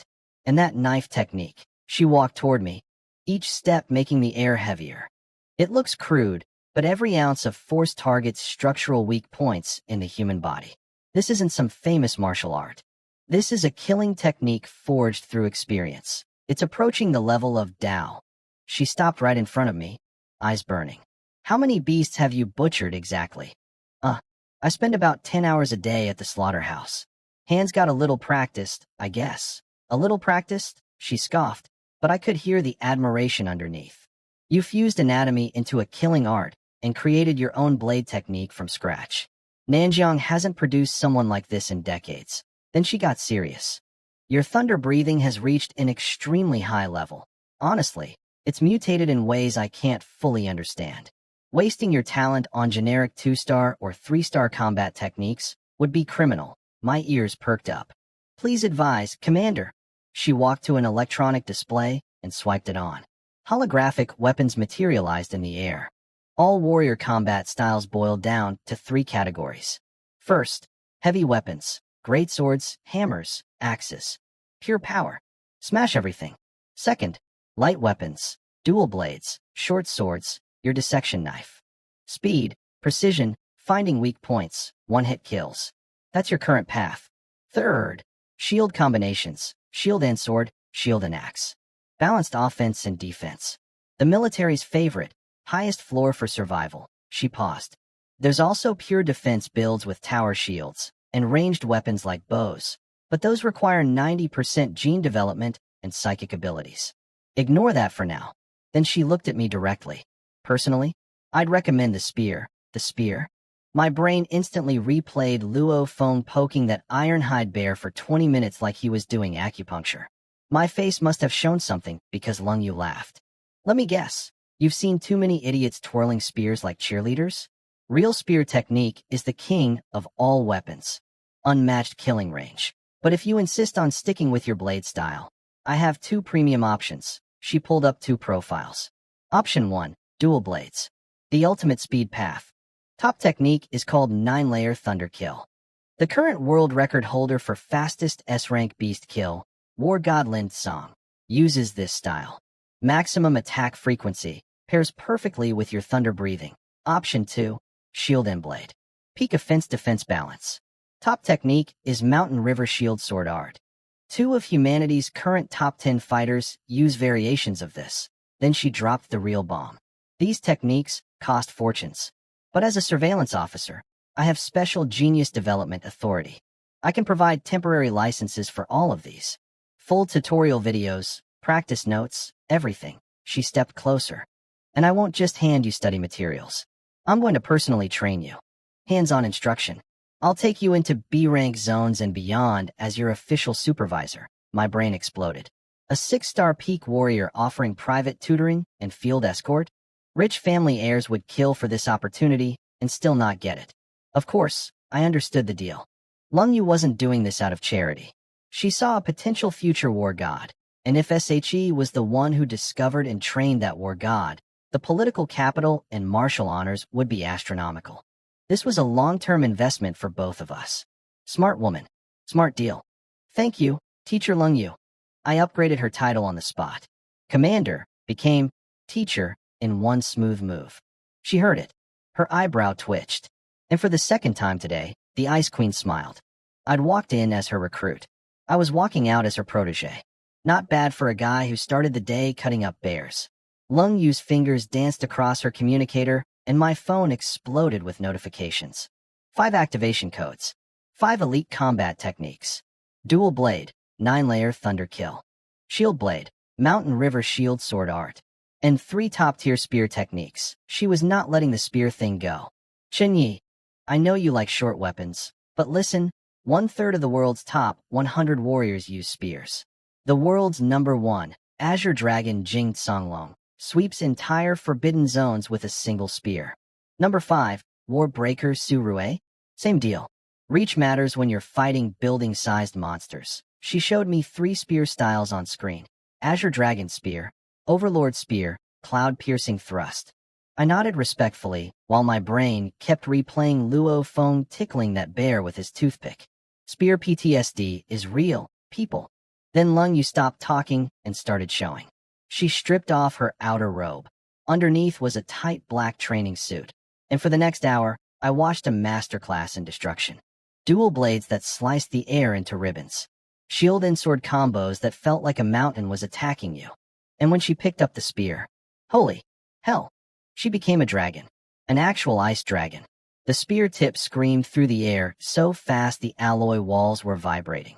This was nothing like Luo Feng's sad little performance. This was the weapon of kings. Okay, fine, teach. Spears are cool. I get it. Videos are synced to your wristband, she said, slightly out of breath, sweat on her forehead, making her look even more intimidatingly beautiful. Study the technique. Focus on power transfer and energy flow. Ask me anything. Then she walked to the corner, grabbed a silver spear, and started training her own skills. Even while teaching, this woman refused to waste a single minute. Absolute workaholic. Time to experiment. I grabbed the dual blades first. Heavier than my dissection knife, but the balance felt right. Watched the tutorial video twice, replayed Lung Yu's demo in my head, and started swinging. 1 hour later, ding. Detected, top-tier combat technique, 9-layer thunder kill, first layer. Status, not yet learned. 20 development points burning a hole in my pocket. System, upgrade, 1 point consumed.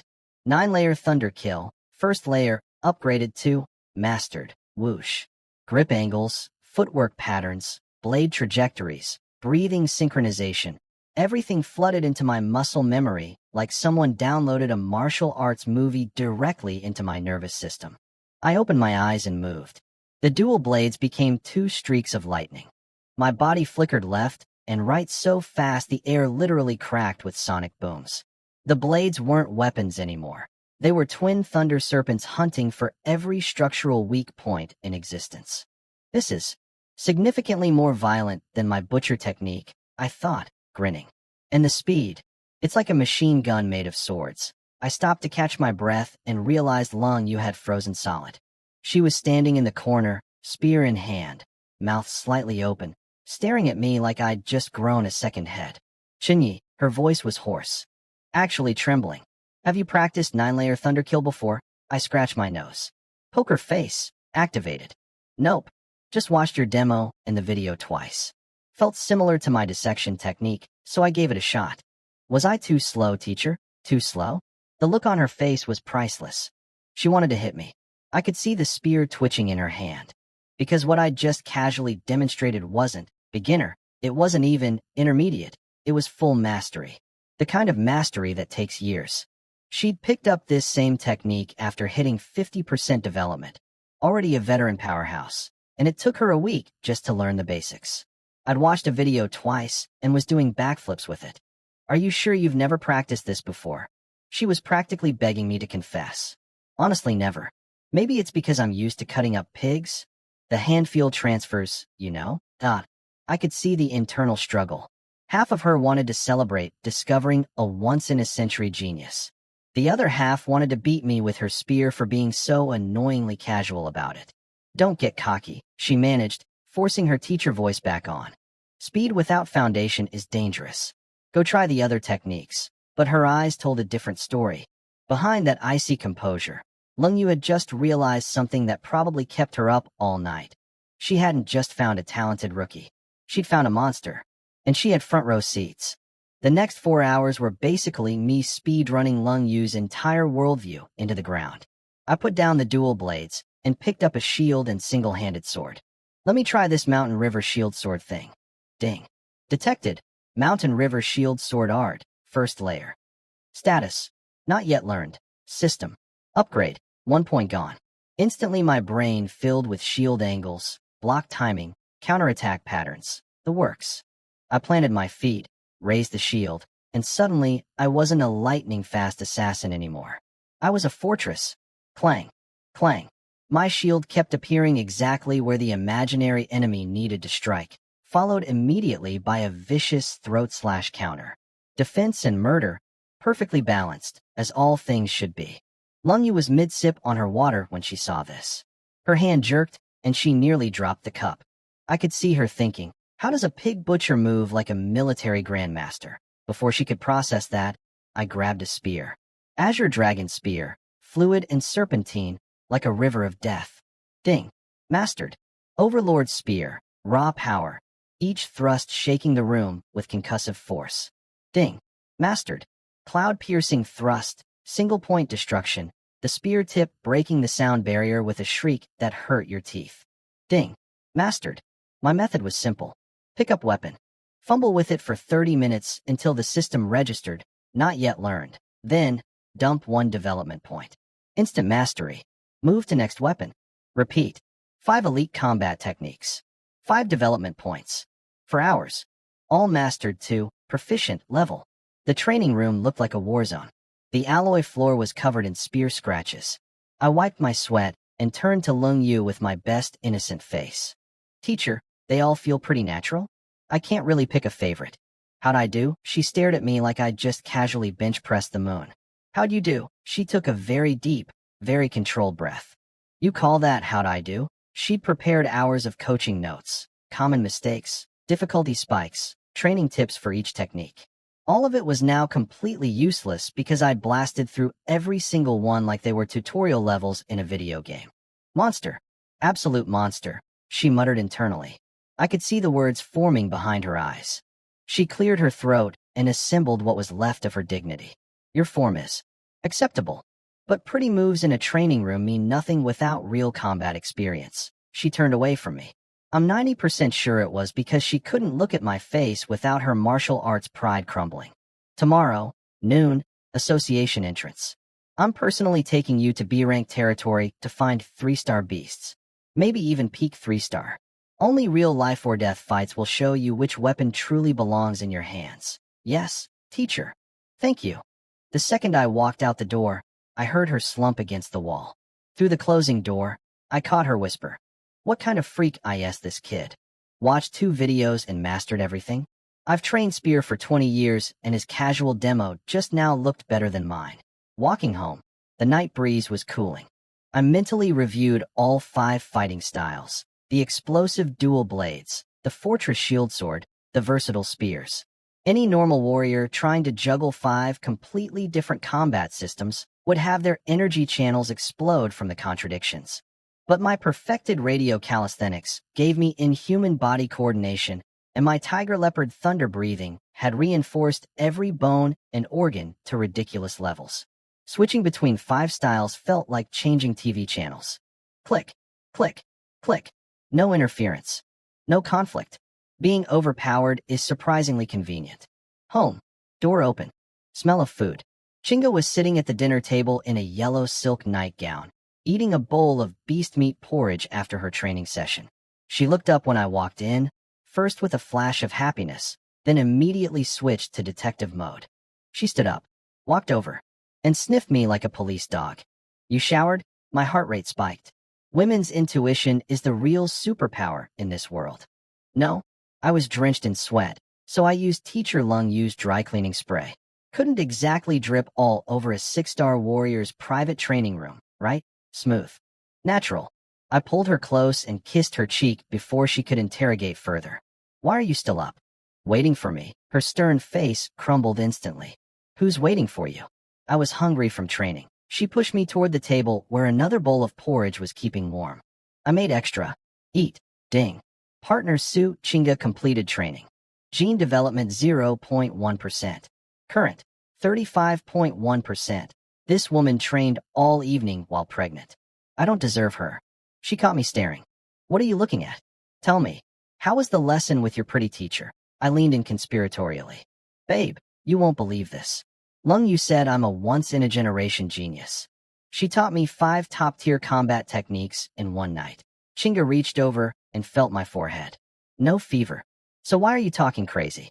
Everyone knows you can't learn multiple techniques at once. A 6-star commander would never make such a basic mistake. I'm serious. Tomorrow she's taking me to B rank personally to field test which weapon suits me best. She squinted at me. For real? Nobody ever believes me in this house. Next day, noon. Fully armed. Ready to rock. At the door, Chinga straightened my collar one last time with cold fingers. Be careful, she whispered. Take a nice bath and wait for hubby. I kissed her blushing face and bounced into the elevator. Married life is great. At the association, Lung Yu was leaning against the most aggressive-looking vehicle I'd ever seen. A matte black heavy-duty hover SUV that looked like it ate regular cars for breakfast. She'd tied her blue hair up in a high ponytail and was wearing a dark purple full-coverage combat suit that screamed, I cost more than your apartment. Luo Feng and Lin Xiao were there too. But the vibe was different. Spear Boy was fidgeting nervously, and Sword Girl wouldn't even make eye contact with Lung Yu. Apparently word had gotten back to them about my little 5-technique showcase last night. Yesterday, my only opponent is myself. Today, please don't make me stand near him. Get in, Lung Yu said. She drove like a maniac. The SUV, called Thunder, because of course it was, tore through the wasteland toward the Darkwood Forest, the most infamous danger zone in all of B-rank territory. Through the rearview mirror, she assigned roles. Luo Feng, Lin Xiao, you're on perimeter duty. Clear any 2-star strays. Do not enter the deep forest without my permission. If you see more than 2 3-star beasts, signal and retreat. Don't expect me to come save you. Yes, ma'am. Then she looked at me, riding shotgun, casually enjoying the scenery like we were on a road trip. As for you, Chinyi, today I'm throwing you straight into the territories of the Ironhide Bear King and the Blood Wolf King. We're finding out which weapon is your soulmate. The Darkwood Forest was every bit as creepy as advertised. Twisted white-barked trees, branches blocking all sunlight, purple mist everywhere. It looked like the kind of place where hope goes to die. Luo Feng and Lin Xia jumped out and vanished into the fog. I could practically smell their relief at being sent to the easy zone. Lung Yu handed me a heavy metal case. Inside, Series 30 standard issue weapons. Dual blades, shield and sword combo, and a folding spear. My whole arsenal, ready to go? We drove deeper until we stopped at a dried-up riverbed. The air reeked, a thick, rotten smell. Predator territory markings. Ding. Partner Su Chinga is training diligently. Gene development 0.05%. My wife was at home, pregnant, still grinding experience for me. I hadn't even started fighting, and I was already leveling up. God bless that woman. Lung Yu pointed at a massive dark cave. That's the Ironhide Bear King's den. It just woke up from hibernation. Hungriest and most violent it'll ever be. She looked at me with a teacher's smile that said, "This might kill you, and I'm excited to watch. Pick a weapon. Go drag it out." I opened the case. 5 weapons gleaming in the dim light. The dual blades whispered, "Speed." The spear whispered, "Reach." But for my first real boss fight, I grabbed the shield and single-handed sword. First real combat test. Let's play it safe. The shield locked onto my arm with a satisfying click. Sword in the other hand. And I shot into that pitch-black cave like a hunting cat. Lung Yu watched me disappear and chuckled. Shield and sword, huh? Looks wild on the outside, steady as a rock on the inside. Smart kid. 3 minutes later, Ruahar. The ground started shaking. Boom, boom, boom. Footsteps like artillery strikes. Out of the cave exploded the Ironhide Bear King. 5 meters tall, covered in dark red armored plates. Built like a tank crossed with a nightmare. Its bloodshot eyes were insane with hunger, and every step cracked the riverbed stones like they were crackers. This wasn't the regular Ironhide bears I'd been butchering at work. This was the king. 3-star class. The thing that regular bears told scary stories about. And there I was, jogging backward in front of it with my shield up, looking perfectly chill. Like I was walking a very large, very angry dog. Wham! Its paw, capable of crushing armored vehicles, slammed into my shield with enough force to snap every tree in a 30-foot radius. The shockwave blasted outward like a bomb. I grunted. My arms bulged to their limit. But I rolled with the impact, redirecting the force backward, absorbing it perfectly. Shield technique. Working. My turn. My eyes lit up. I spun right, using the momentum, and my sword carved a silver crescent aimed straight for the Bear King's armpit. The universal weak spot of every Ironhide bear I'd ever dissected. SCRECH. Sparks flew as steel met armor. Then that satisfying, meaty thunk of blade finding flesh. First blood. On a Bear King.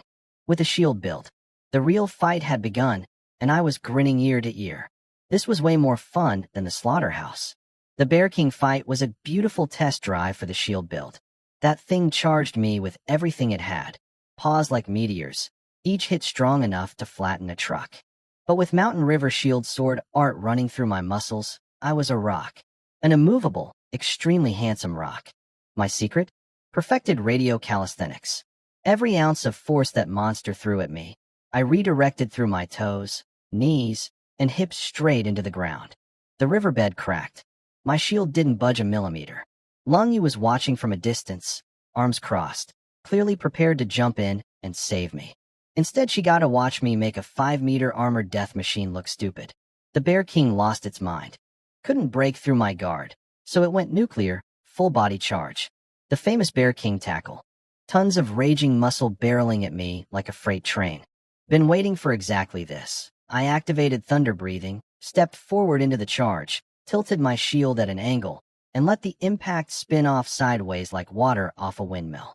At the exact same moment, my sword came out and carved one beautiful arc across the Bear King's belly, right along the weakest fold in its armor.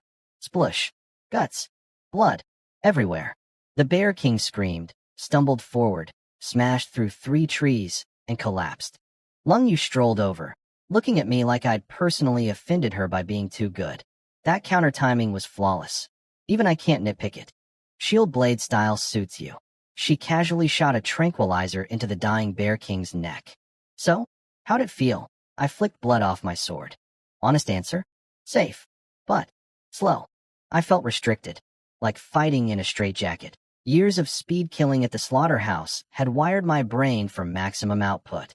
The shield build kept me alive, sure, but it felt like driving a sports car in first gear. Lung Yu smirked. Figured. Then let's fix that. She pointed toward a rocky slope deeper in the forest. From the shadows came dozens of faint green lights. Eyes. Hundreds of eyes. And a chorus of low, skin-crawling growls. Blood wolf territory. The Wolf King is mid 3-star. Fast, smart, and never alone. They hunt in packs. She raised an eyebrow at me like a dare. Grabbed the dual blades. Show me if your 9-layer thunder kill can outrun a wolf army. I didn't need to be told twice. I yanked the twin blades from the weapons case, ran my finger along the edge, razor sharp, and launched myself into the darkness. The moment I crossed into their territory, the world lit up with glowing green dots. Everywhere. Behind rocks, on ledges, in the grass. Like evil Christmas lights. A woo. One howl, and suddenly 15 gray blurs were streaking at me from every direction. Adult blood wolves, 2 meters long, insanely fast, built for group kills. I planted my feet, changed my breathing. Tiger leopard thunder breathing shifted from mountain mode to lightning mode. The first wolf lunged for my throat. I flickered. 9-layer thunder kill, first layer, flash step. My blades crossed in a perfect X. The wolf's head separated from its body before it even realized it was dead. Blood painted the gray rocks red. Second wolf. Third wolf. I didn't stop. Didn't pause. I became a black lightning bolt weaving through the pack. This was nothing like the shield fight. This was pure predator mode. Every slash followed a spine or a neck artery. Instincts carved from butchering thousands of animals, now supercharged with Thunder Kill's explosive speed. My feet barely touched the ground. I bounced off rock tips, twisted between snapping jaws, and every time my blades moved, a wolf dropped. The sound of steel cutting flesh became a continuous buzz, like a blender made of swords. Lung Yu's pupils shrank. He doesn't even need to AIM. Every cut follows the spine or carotid like he has X-ray vision. I could feel her struggling to find my ceiling. Spoiler, she couldn't. Then a woo. At the top of the slope, the Wolf King finally lost patience. Twice the size of its pack, silver gray fur bristling, it shattered a boulder with its hind legs and launched at my exposed back like a silver missile. Worst possible timing. I'd just killed 3 wolves and was between strikes. Old force spent. New force not yet gathered. Danger! I heard Lung Yu's foot hit the ground behind me. But I didn't need saving. Boom. Thunder breathing exploded inside me. My body did something that should have been physically impossible. A mid-air forced rotation, torso twisting on pure core strength. Both blades merged into one strike, meeting the Wolf King's claws head-on. Clang. The impact sent me sliding backward, boots digging trenches in the dirt. The Wolf King tumbled several times, landing with one paw shredded and bloody. We stared at each other. It was furious. I was thrilled. Come on. I charged straight back in, grinning like a maniac. Because this was it. The dual blades. The speed. The razor-thin margin between killing and being killed. This wasn't just fighting. This was my butcher's art, elevated to its final form. The shield kept me safe. But these blades made me feel alive. Right when I was about to dive back in for round 2 with the Wolf King, Lung Yu's voice cut through the chaos. Stop. Switch to spear. A silver streak whistled past my ear. She'd thrown the spear from 50 meters away and it buried itself in the rocks right in front of me, still vibrating. Show off. I pulled it out. The Wolf King saw me swap weapons and thought. Opportunity. It lunged. Bad call, Wolfie. Spear in hand, my entire vibe changed. If dual blades were lightning, then this was a thunderstorm with a mailing address. First strike, Azure Dragon Spear. I rolled my hips into the thrust, and the spear came alive, whipping, spiraling, sealing off every possible escape route the Wolf King had. The tip kissed its right shoulder and drew a line of blood. I wasn't trying to kill it yet. I was feeling this weapon. And oh man, 1 inch longer, 1 inch stronger, is absolutely real. The reach was intoxicating. Second strike, Overlord Spear. The Wolf King came back swinging, claws ripping through the air. I swung the spear shaft sideways, channeling Tiger Leopard thunder breathing straight through the metal. Gung! The collision sounded like a church bell the size of a building. The Wolf King's own force bounced right back into its body. I could hear its bones creaking from here. Then I flipped the spear and slammed the butt end into its stomach, launching it backward. Third strike, cloud-piercing thrust. The Wolf King was tumbling through the air. Perfect target. I planted my feet, sank all my energy down through my spine, and focused everything, into the tip of the spear. Die one thrust. One lightning bolt of pure destruction. The spear punched through the Wolf King's skull and kept going, pinning its massive body to a boulder behind it like a butterfly in a collection. Legs dangling, blood running down the stone. Total silence. The surviving wolves took one look at their king mounted on a rock like a trophy, howled in despair, and scattered into the fog. Smart dogs. Lung Yu walked over. Her face had gone past shock into full system crash. Blue screen of death behind those beautiful eyes. You just used 3 completely different spear styles. In sequence. Seamlessly. In your first live combat, Azure Dragon's flexibility. Overlord's raw power. Cloud Piercing's lethal precision. 3 philosophies, 3 techniques, stitched together like they were always meant to be one move. I yanked the spear out of the Wolf King's forehead, flicked off a chunk of brain matter, and grinned at her. Feels pretty good, teacher. The spear's way more satisfying than a butcher knife. She grabbed her own forehead like she was developing a migraine. I'm fairly certain she was questioning whether I was secretly a reincarnated weapons grandmaster pretending to be an orphan. Teacher, where to next? I could do 100 more bears, she snapped. 100 bears? You just want free meat, don't you? Fair accusation. Not wrong. We're going back. I need to completely redo your training plan. Your progress has already exceeded every projection I had. On the drive home, the car was dead silent. Lung Yu drove with her eyes straight ahead, but I could tell her brain was melting. She kept replaying my 3-spear combo in her head. I could practically see the instant replay running behind her eyeballs. Apparently, she was comparing me to some legendary figure called Kong Longshin, a weapons master who could wield any weapon at 4-star level. One of humanity's top 12 fighters. And she thought I was on the same trajectory. At 2-star. Officially. In the back seat, Luo Feng and Lin Xia caught Lung Yu smiling in the rearview mirror. The Ice Queen was smiling. They both sank into their seats like their souls had left their bodies. Back at the association, Lung Yu dismissed the other 2 and took me to her private training room. Door closed. Serious face on. So, after today's field tests, are you convinced the spear is your destiny weapon? I nodded honestly. The reach and power are unmatched. It felt incredible. Her eyes lit up with teacher pride. Your 3 spears in one display today was historically unprecedented. If you specialize in spear arts with my guidance, I'm confident I can push you to peak 3-star within 6 months. Maybe even touch 4-star. She was practically vibrating with excitement. And inside my head, I was thinking something very different. See, Lung Yu wanted me to choose. Pick one weapon. Commit. Specialize. But here's the thing about me. I'm greedy. Dual blades felt like flying. Shield and sword felt like being invincible. And the spear felt like being a god of war. Kids pick one option. Adults? Adults take everything. Back in the training room, Lung Yu was watching me with those proud teacher eyes, fully expecting me to grab the spear and pledge my eternal loyalty to the way of the pointy stick. I walked to the weapon rack, reached out with my right hand, grabbed the spear. Lung Yu's face lit up like a Christmas tree. Her Ice Queen mask cracked, and actual JOY leaked through.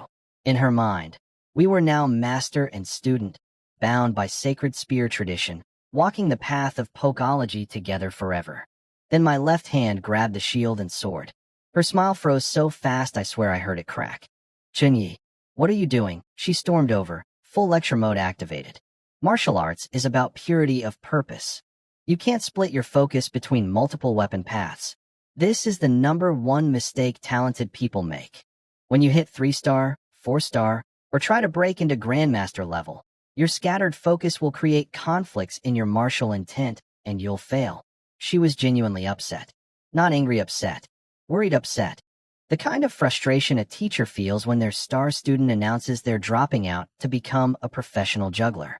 And honestly, she was right. For normal people. But I'm not normal people. I have a cheat code called development points and a wife-powered experience generator at home. Other warriors spend years meditating on weapon intent. I spend 1 point and download the whole thing directly into my muscles. What they call spreading yourself too thin, I call Tuesday. Of course, I couldn't tell her any of that. So I went with the calm, mature approach. Teacher, I understand your concerns. But these weapons don't feel like they conflict in my hands. I want to experiment while I'm still at a low level and see if I can forge my own path. She stared into my eyes for a long time, searching for arrogance or stupidity. She found neither, just cold, steady certainty. Finally, she sighed like a parent who just lost an argument with a toddler. Fine, do what you want. Translation: I think you're making a mistake, but you're too talented for me to yell at. Home. Door open.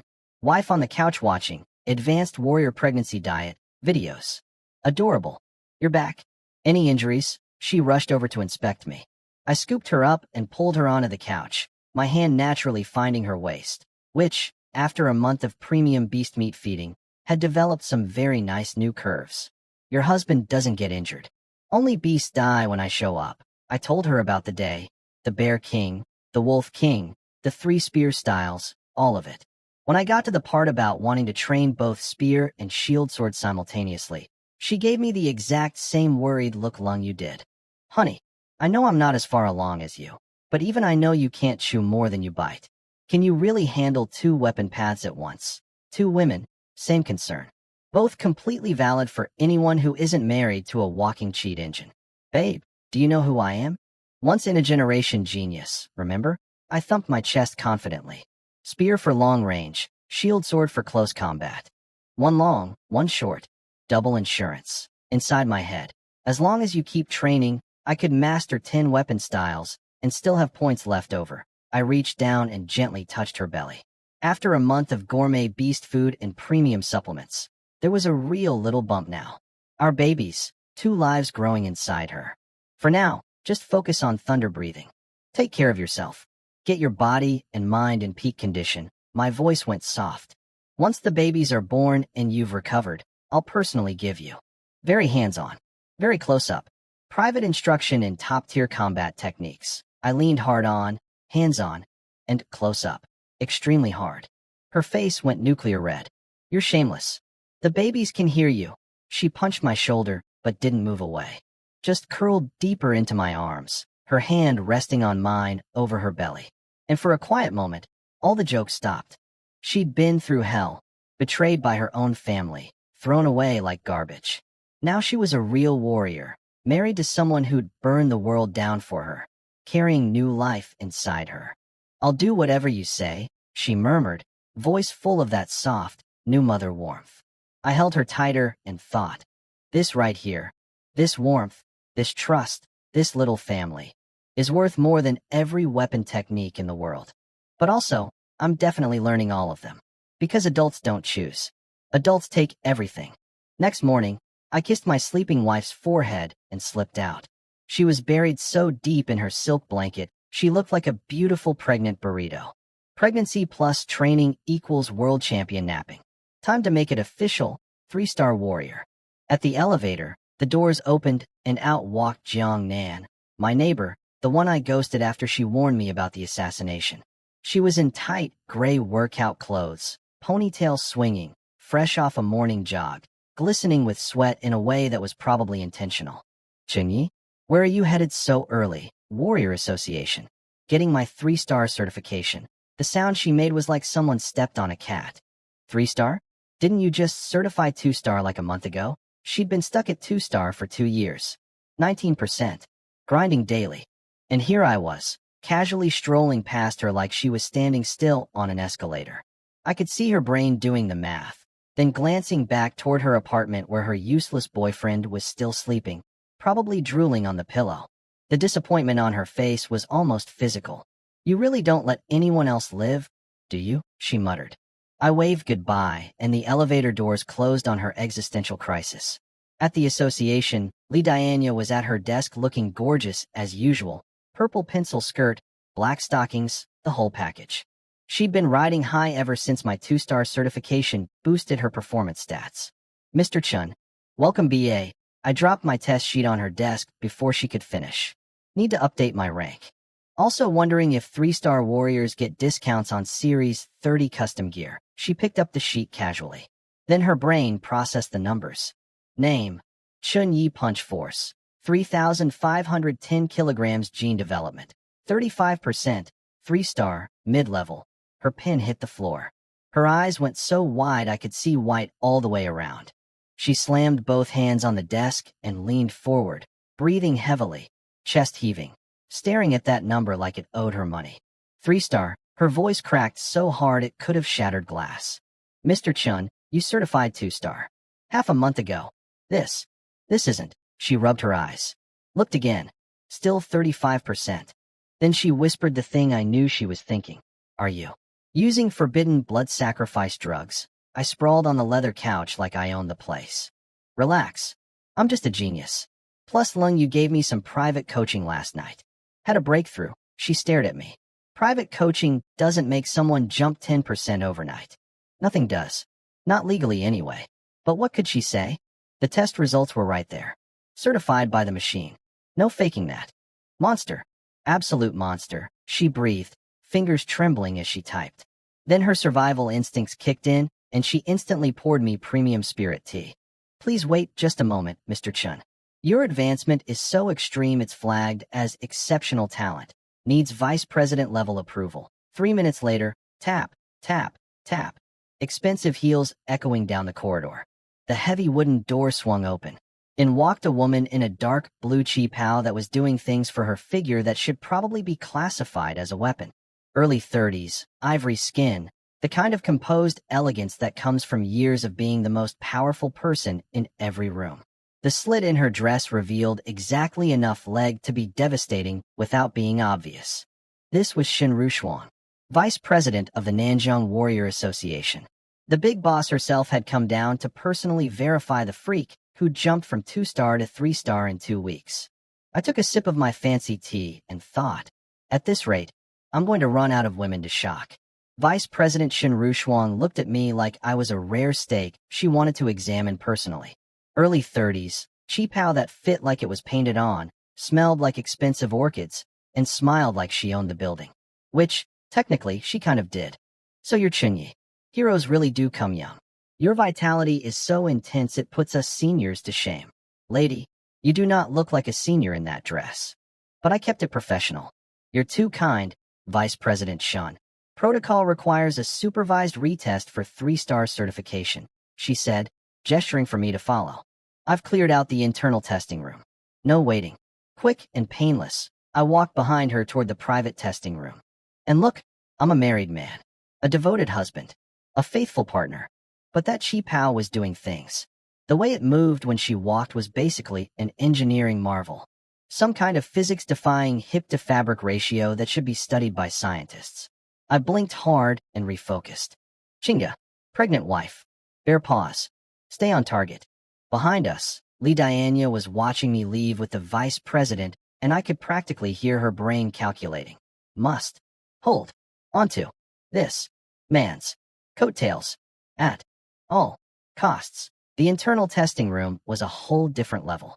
Military-grade equipment, dark gold alloy construction, designed to handle up to 7-star warriors going full power. Shen Rushuang leaned against a pillar, arms crossed, which did certain things to her qipao that I will not describe because my wife might somehow sense it, and said with an amused smile, "Go ahead, Mr. Chun. Don't hold back." I closed my eyes. Tiger leopard thunder breathing synced with my perfected radio calisthenics. One full circulation of energy through my entire body. I could feel the vibration deep in my bones, like a sleeping beast waking up inside my marrow. Shin Rushuang's playful expression vanished instantly. That breathing frequency. That's internal thunder resonance. But something's different about it. Before she could analyze further, boom. I transferred everything through my spine into my right fist and slammed the target. The massive testing rig shook. Pressure valves hissed white steam. Numbers went crazy on the screen before landing on 3,620 kilograms. 100 kilos more than my lobby test. Turns out fancy equipment brings out the best in me. Shin Rushuang went quiet. For a long time. She'd seen plenty of geniuses in her career, But watching someone rocket from 1 star to 3 star in real time was apparently a new experience even for her. Punch force 3620.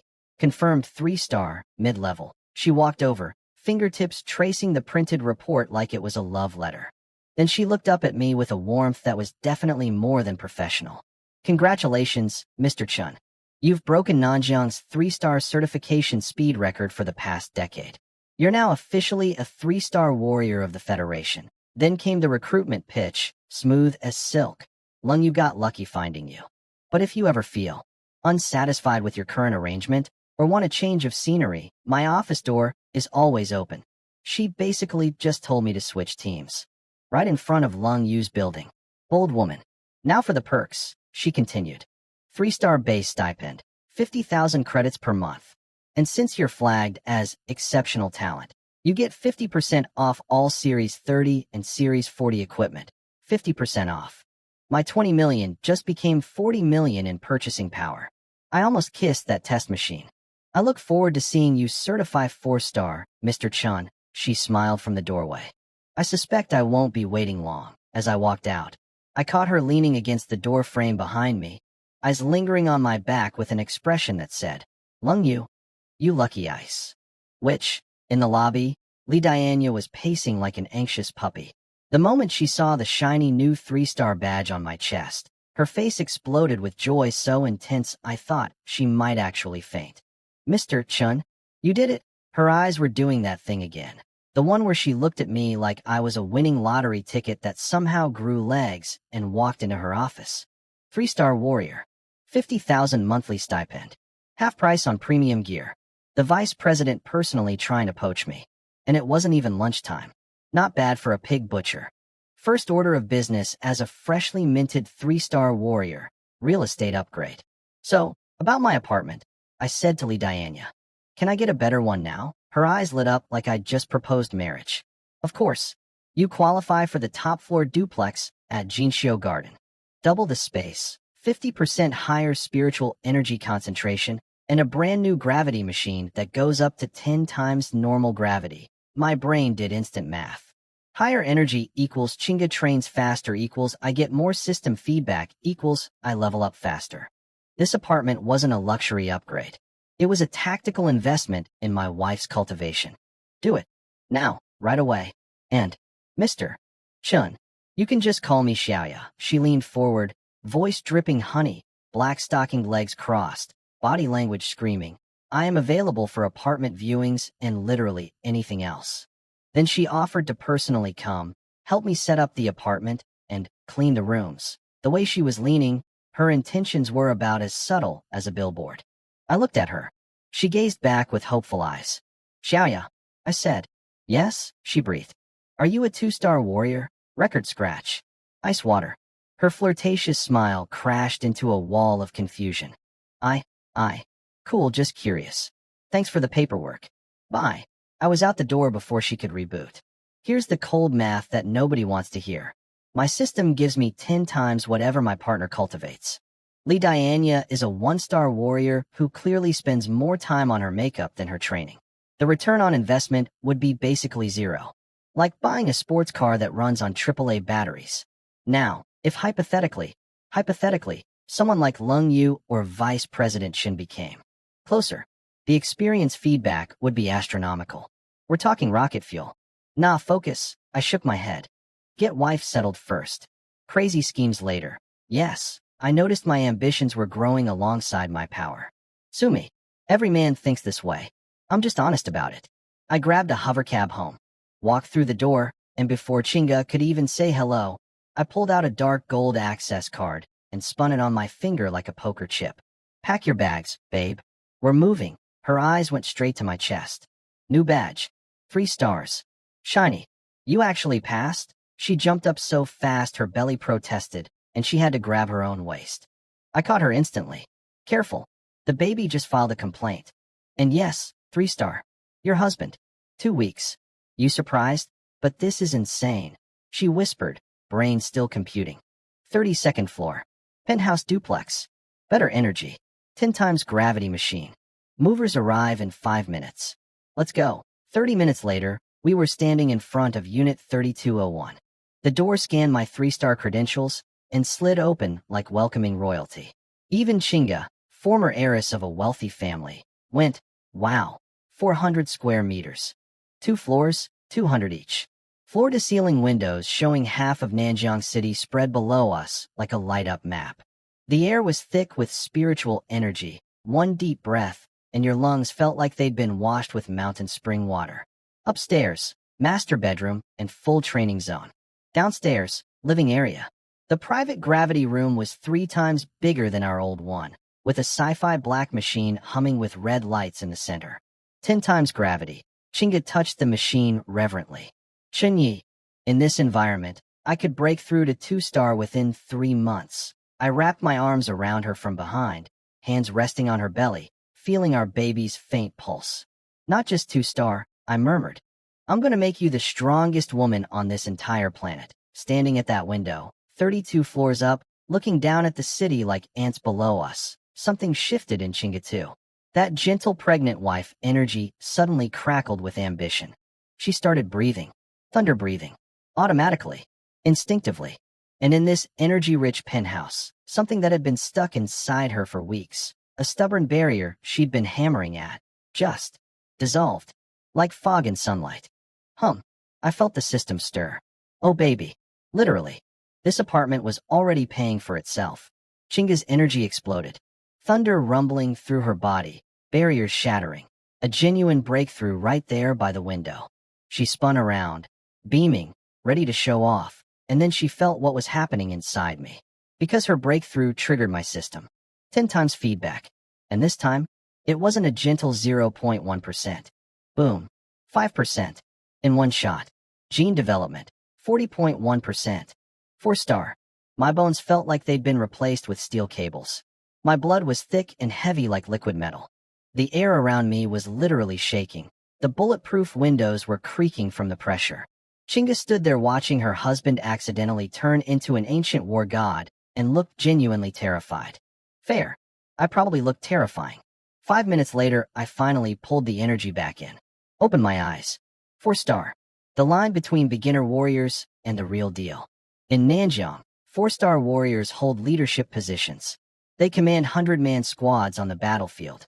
And I just crossed that threshold because my wife looked out a window and got inspired.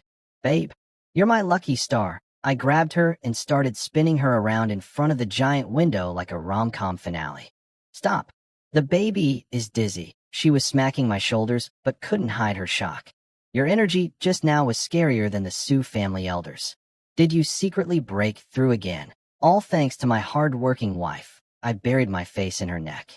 This woman just gave me a 5% boost by having an emotional moment near a pretty view. I love her so much it's financially irresponsible. Since we've got this beautiful new bedroom, I gave her the look. Shouldn't we properly inaugurate it? It's still daytime. These curtains are full blackout. Pull them shut and it's midnight. I scooped her up and headed for the king-size bed that could comfortably sleep 5 people. No further details needed. Later that night, moonlight flooding through the windows. Chinga was passed out on my arm, flushed and smiling in her sleep like a satisfied kitten. I was wide awake. Shopping time. First, nutrition. I searched premium gene serum and ordered 50 cases of purple crystal nutrient solution, the absolute top-shelf stuff. Gentle enough for pregnant women, maximum cell activation, 0 side effects. 500,000 credits with my 50% discount. Every drop Chinga drinks makes her stronger. Every bit of her strength comes back to me times 10. This isn't shopping. This is compound interest. Next, weapons. My Series 30 gear was already outdated. I was 4-star now. I grabbed the full Series 40 loadout, a 40-type Siegebreaker spear, and a 40-type Dark Iron Shield sword set. 1,500,000 after discount. Then, combat techniques. The full permanent licenses for all 4 elite arts. Azure Dragon Spear, Overlord Spear, Cloud-Piercing Thrust, and Mountain River Shield Sword. Price per technique for the complete version? 10 million each. 40 million for 4 techniques. Even with 50% off, that was 20 million. My entire Wong Kai blood money couldn't even cover it. I sat there for a full minute, staring at the screen, having a rich man who's actually still poor crisis. Then I noticed they sell in tiers. Levels 1 to 3, 2 million each. Levels 4 to 6, 3 million each. Levels 7 to 9, 5 million each. Okay, levels 1 through 6. That's 5 million per technique. For techniques, 20 million. Plus gear and 50 cases of supplements. Total, 2,000 million. Wait, I ran the numbers 6 times. Equipment weapons, 1.5 million. 50 cases of purple crystal, 500k. For techniques, levels 1 to 6, 20 million. No wait, with discount. Final answer, 2 million credits. Total, after the 50% discount on everything. I hit confirm purchase before my brain could talk me out of it. Ding, payment successful. Combat technique licenses registered. Series 40 equipment and nutrient supply arriving tomorrow morning. I looked at my bank balance. From 21 million to almost nothing. 2 weeks ago, I was calculating whether I could afford 5,000 credit medicine. Tonight, I just blew 20 million in one shopping spree, and my only regret was that I couldn't buy more. Gonna need a new income source, I muttered, looking at my sleeping wife. The cultivation side is covered. She handles that just by existing. But the money side, I stared at the ceiling. 4-star warrior. Top-tier gear arriving tomorrow. Elite combat techniques unlocked through level 6. A wife who generates experience points by breathing. Now I just needed to figure out how to not be broke again. Being overpowered is surprisingly expensive. Next morning, beautiful sunshine. Penthouse living. Standing on my balcony, breathing premium air like a king. Then the delivery drone arrived. 50 cases of purple crystal nutrient solution, a full series 40 combat armor set, a siegebreaker spear, and a shield sword combo. My living room looked like a weapons depot had a baby with a pharmacy. Chinga shuffled out in her silk robe, barefoot, still half asleep, took one look at the mountain of boxes, and short-circuited. What is all this? I popped open a nutrient case. Rows of purple glowing vials sparkled like liquid gemstones. Your new daily beverage. 50 cases. No more water. You drink these. Don't you dare try to save them. These are 1,000 credits each. That's 500,000. Are you insane? I grabbed her shoulders with maximum serious husband energy. Money is useless sitting in a bank. Strength is forever. You're growing our babies. Every bit stronger you get makes them stronger from birth. What I didn't say. Also, your training literally powers me up 10 times over. So this is the highest ROI investment in human history.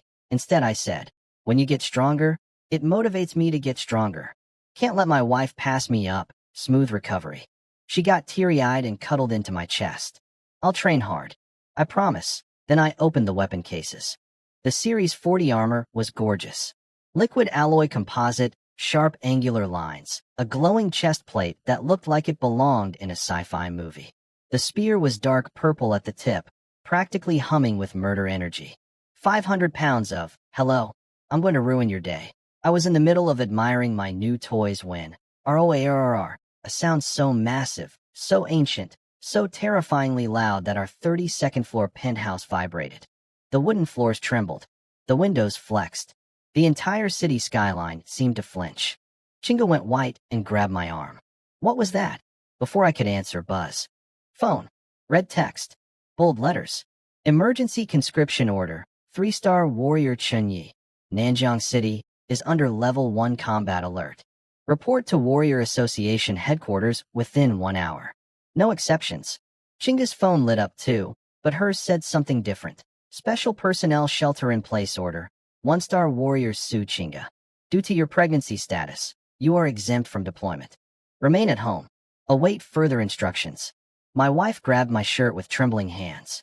But she's not weak. She took a breath, straightened her spine, and said, go. Something huge is happening. I'll be fine. We have months of supplies, top floor security, and I won't leave the apartment. I looked at her. Really looked at her. Then nodded. No speeches. No dramatics. I walked to the weapon cases. Click. Click. The Series 40 liquid alloy armor sealed around my body like a second skin. Cold, sharp, perfect. Spear in one hand. Shield locked on the left arm. Short sword on my hip. I kissed her forehead hard. Wait for me. Then I was out the door. In the elevator, every floor added more people. Anxious faces. Combat gear. Nervous whispers. When Jiangnan stepped in and saw the 3-star badge on my chest, She literally choked. Chun Wai, morning. The elevator kept filling. 1 stars, 2 stars, all pale and tense. And without anyone saying a word, they instinctively shuffled aside to give me space. Not because I asked. Because in a crisis, a 3-star warrior is the closest thing to a security blanket these people have. I was reading Lung Yu's message. Neighboring Jinshan City's outer defenses have been breached. A beast tide has erupted from the mountain forests. Satellite imagery confirms a beast emperor, beyond 7-star, is leading the charge. Jinshan City has gone dark. All communication lost. All Nanjing warriors 3-star and above. Mobilize immediately for Jinshan City reinforcement. You're leading a 5-person squad. Luo Feng, Lin Xia, plus 2 2-star warriors. You are squad captain. Do not be reckless. I stared at that message. Beast Emperor. Beyond 7-star. An entire city gone silent. And they were sending me. A secretly 4-star warrior with a 3-star badge, armed with gear I'd owned for 12 hours, leading a team that included a guy who thought poking bears was art. I looked at my reflection in the elevator's metal wall. Full battle armor. War spear on my back. Shield on my arm. Well, I muttered to myself, yesterday I was worried about being broke. Today I might be dead, at least I won't be bored. A beast emperor. Beyond 7-star. Leading an army of tens of thousands of monsters to flatten an entire city.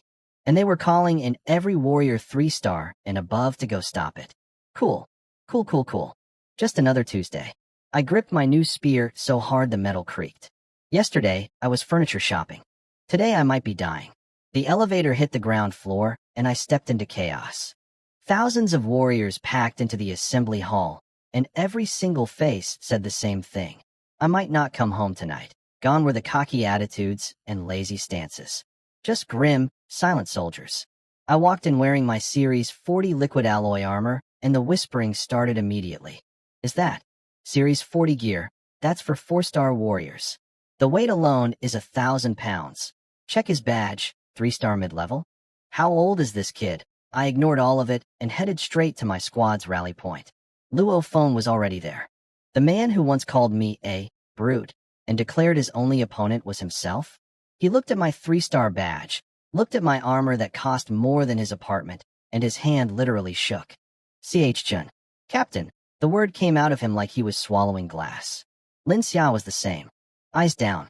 Voice small. Captain Chun. 2-star Lin Xia.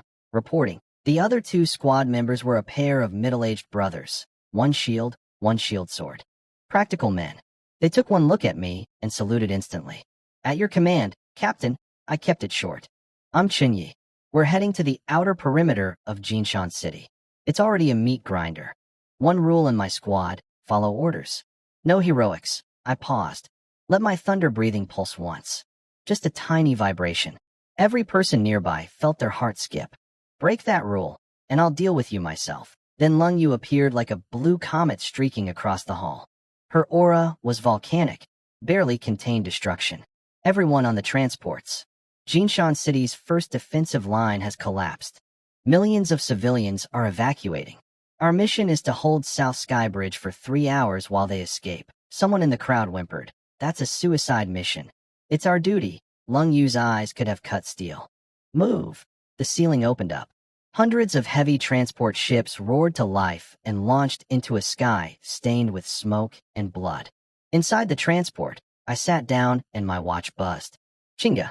Honey, I drank one of the nutrient vials. I feel strong. The babies and I will keep getting stronger. Please, come home safe. I squeezed my spear and stared out the window. Jinshan City, once called the Golden City, was burning. Skyscrapers collapsed like dominoes.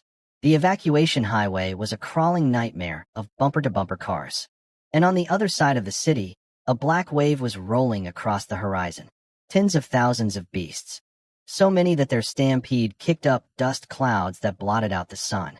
Every time they surged forward, another city block ceased to exist. 30 seconds to South Sky Bridge drop zone. Lung Yu's voice crackled over the intercom. Airspace too dangerous for landing. All warriors prepare for combat drop. Lin Xia went pale. Jump from this height?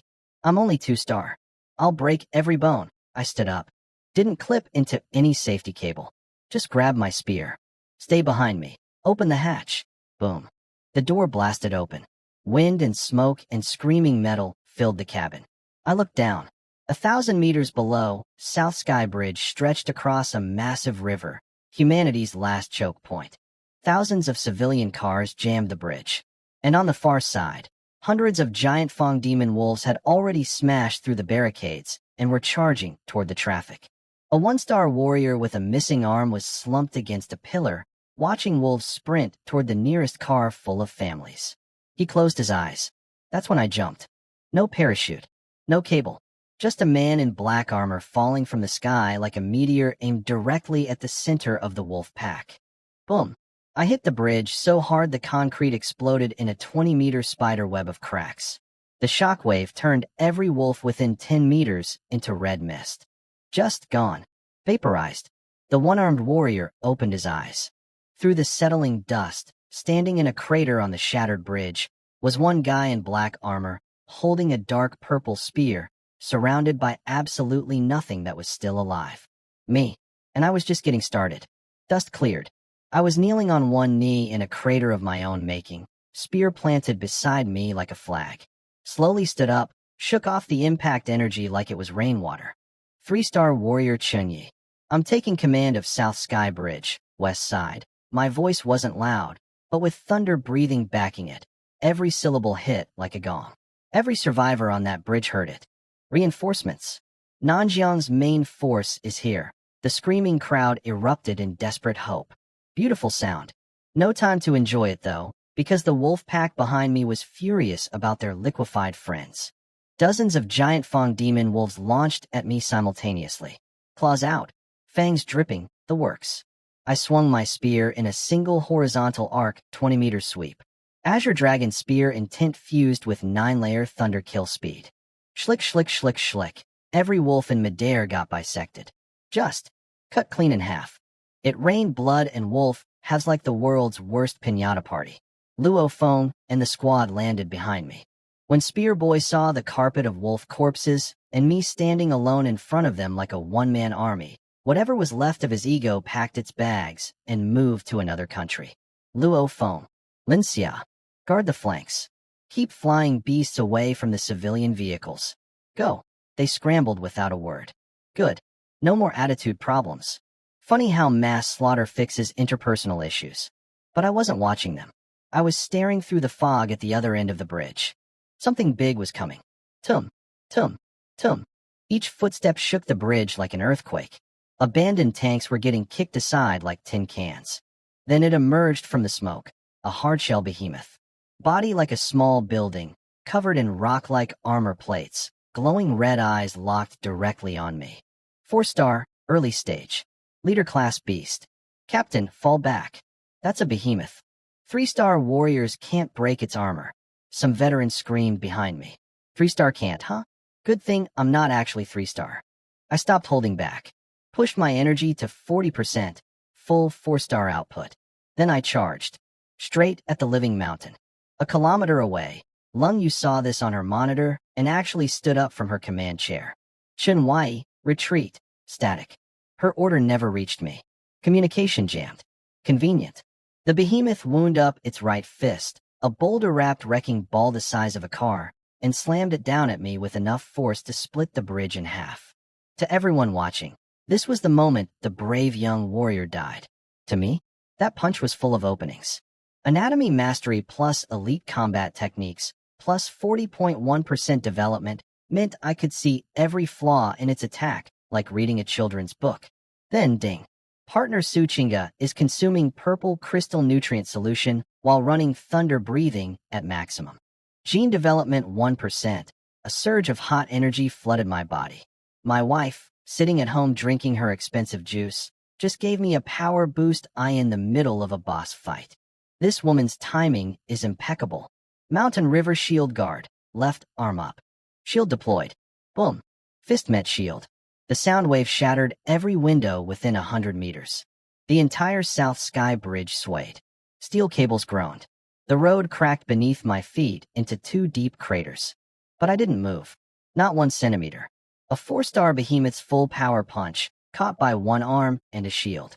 He caught it, Lung Yu was on her feet, ice-cold composure completely gone. With one hand, my turn. The beast's arm was still extended. Old force spent. New force not ready. The window. I pulled my spear back, aligned my entire spine, hips rotating, every muscle fiber firing in sequence. Cloud-piercing thrust. The spear tip found what I was looking for, a hairline crack in the rock armor at the throat. The one gap in its entire defense. Because I've butchered thousands of beasts and I know exactly where armor fails. The spear went in like a hot needle through wax. Through the throat. Through the windpipe. Out the back of the neck. Break. I channeled tiger leopard thunder breathing through the spear shaft. Pure destructive vibration straight into the beast's insides. Then I ripped the spear out and slid backward. A column of dark red blood, thick as a tree trunk, boiling hot, actually corroding the road's surface, erupted from the wound. The bridge was literally smoking. The behemoth went berserk, dying rage. Its fists swung wildly, smashing cars, cracking the bridge, destroying everything within reach. I'd seen this before at the slaughterhouse, the death throes of a massive beast. Maximum danger. Everyone behind the support pillars. Now, I danced around it like a matador, staying in its blind spots, dodging debris, using my shield to bat away a flying car door at one point. Just patiently waiting for the clock to run out on this thing's life. Its movement slowed. The roars became wheezes. The rock armor turned gray. Blood pooled beneath it like a crimson lake. One last swing. Weak. Pathetic. Then crash. The behemoth dropped to its knees in front of me. Head hit the ground. Silence. A 4-star leader-class beast, dead at my feet. Blood flowing down the bridge cracks into the river below. Every survivor on South Sky Bridge, soldiers, warriors, civilians in their cars, stared at the blood-soaked figure in black armor holding a dark gold spear, standing over a mountain of dead monster. Nobody breathed. And somewhere back home, my pregnant wife was sipping purple juice, completely unaware she'd just helped me kill the biggest thing on this bridge. Best support character in the game. No contest. A 4-star leader beast. He just killed it. Luo phone was shaking. Good. Healthy response. Comms crackled back to life. Lung Yu's voice, and for the first time ever, it was not calm. Chunyi. You killed it. I flicked blood off my spear. Obstacle cleared. Teacher. 3 full seconds of silence. Then heavy breathing. The Ice Queen was having a moment. Don't move. Stay defensive. Third wave reinforcements arriving in 5 minutes. She knew exactly how insane that fight was. The hard-shell behemoth's defense rivaled 5-star beasts. I was officially 3-star, and I'd bled it dry in minutes without taking a scratch. That doesn't compute in any normal person's math. But I wasn't celebrating. The wind from across the bridge stank of something worse coming. Everyone, build a barricade now. Luo Feng, Lin Xia. Push those wrecked trucks to the center of the bridge. Zero hesitation from my squad this time. They moved like their lives depended on it. Which they did. Behind us, the civilian convoy was accelerating. Families pressed against car windows, staring at me standing next to a dead monster the size of a house. Some kids had their faces smushed against the glass, eyes full of wonder. Little dude, I appreciate the fan support, but please tell your dad to drive faster. Ding. Partner Su Chinga, driven by extreme worry, forcefully broke through a meridian barrier. Gene development 1%. This woman. She was at home, pregnant, worried about me, and her anxiety was so intense it triggered a cultivation breakthrough. Then the 10 times feedback hit me like a warm tidal wave. My wife levels up through stress. I can't even be mad. That's the most overpowered emotional support system in existence. Or maybe chugging purple crystal nutrient solution like it's Gatorade is the real secret. Either way, another 0.1% for me. Thanks, babe. Keep worrying. Lovingly. Then the sky went dark. Not clouds. Birds. Thousands of black rot vultures with 3-meter wingspans, diving at the evacuation convoy like a feathered apocalypse. They target the weak, civilians, children, anyone who can't fight back. Air attack. Protect the convoy. Lin Xia screamed, slashing at a diving vulture. But these things were smart. Hit and run. Dive, scratch, retreat to altitude. Impossible to pin down with ground weapons. Unless you have a very long stick. Teacher said it best, I muttered. 1 inch longer, 1 inch stronger.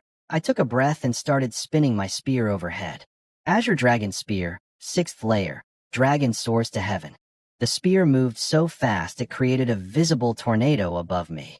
Air screaming, debris flying, thunder breathing channeling through the metal shaft until the wind itself started howling like dragons. Then I became a human anti-aircraft cannon. I didn't aim at individual birds. I didn't need to.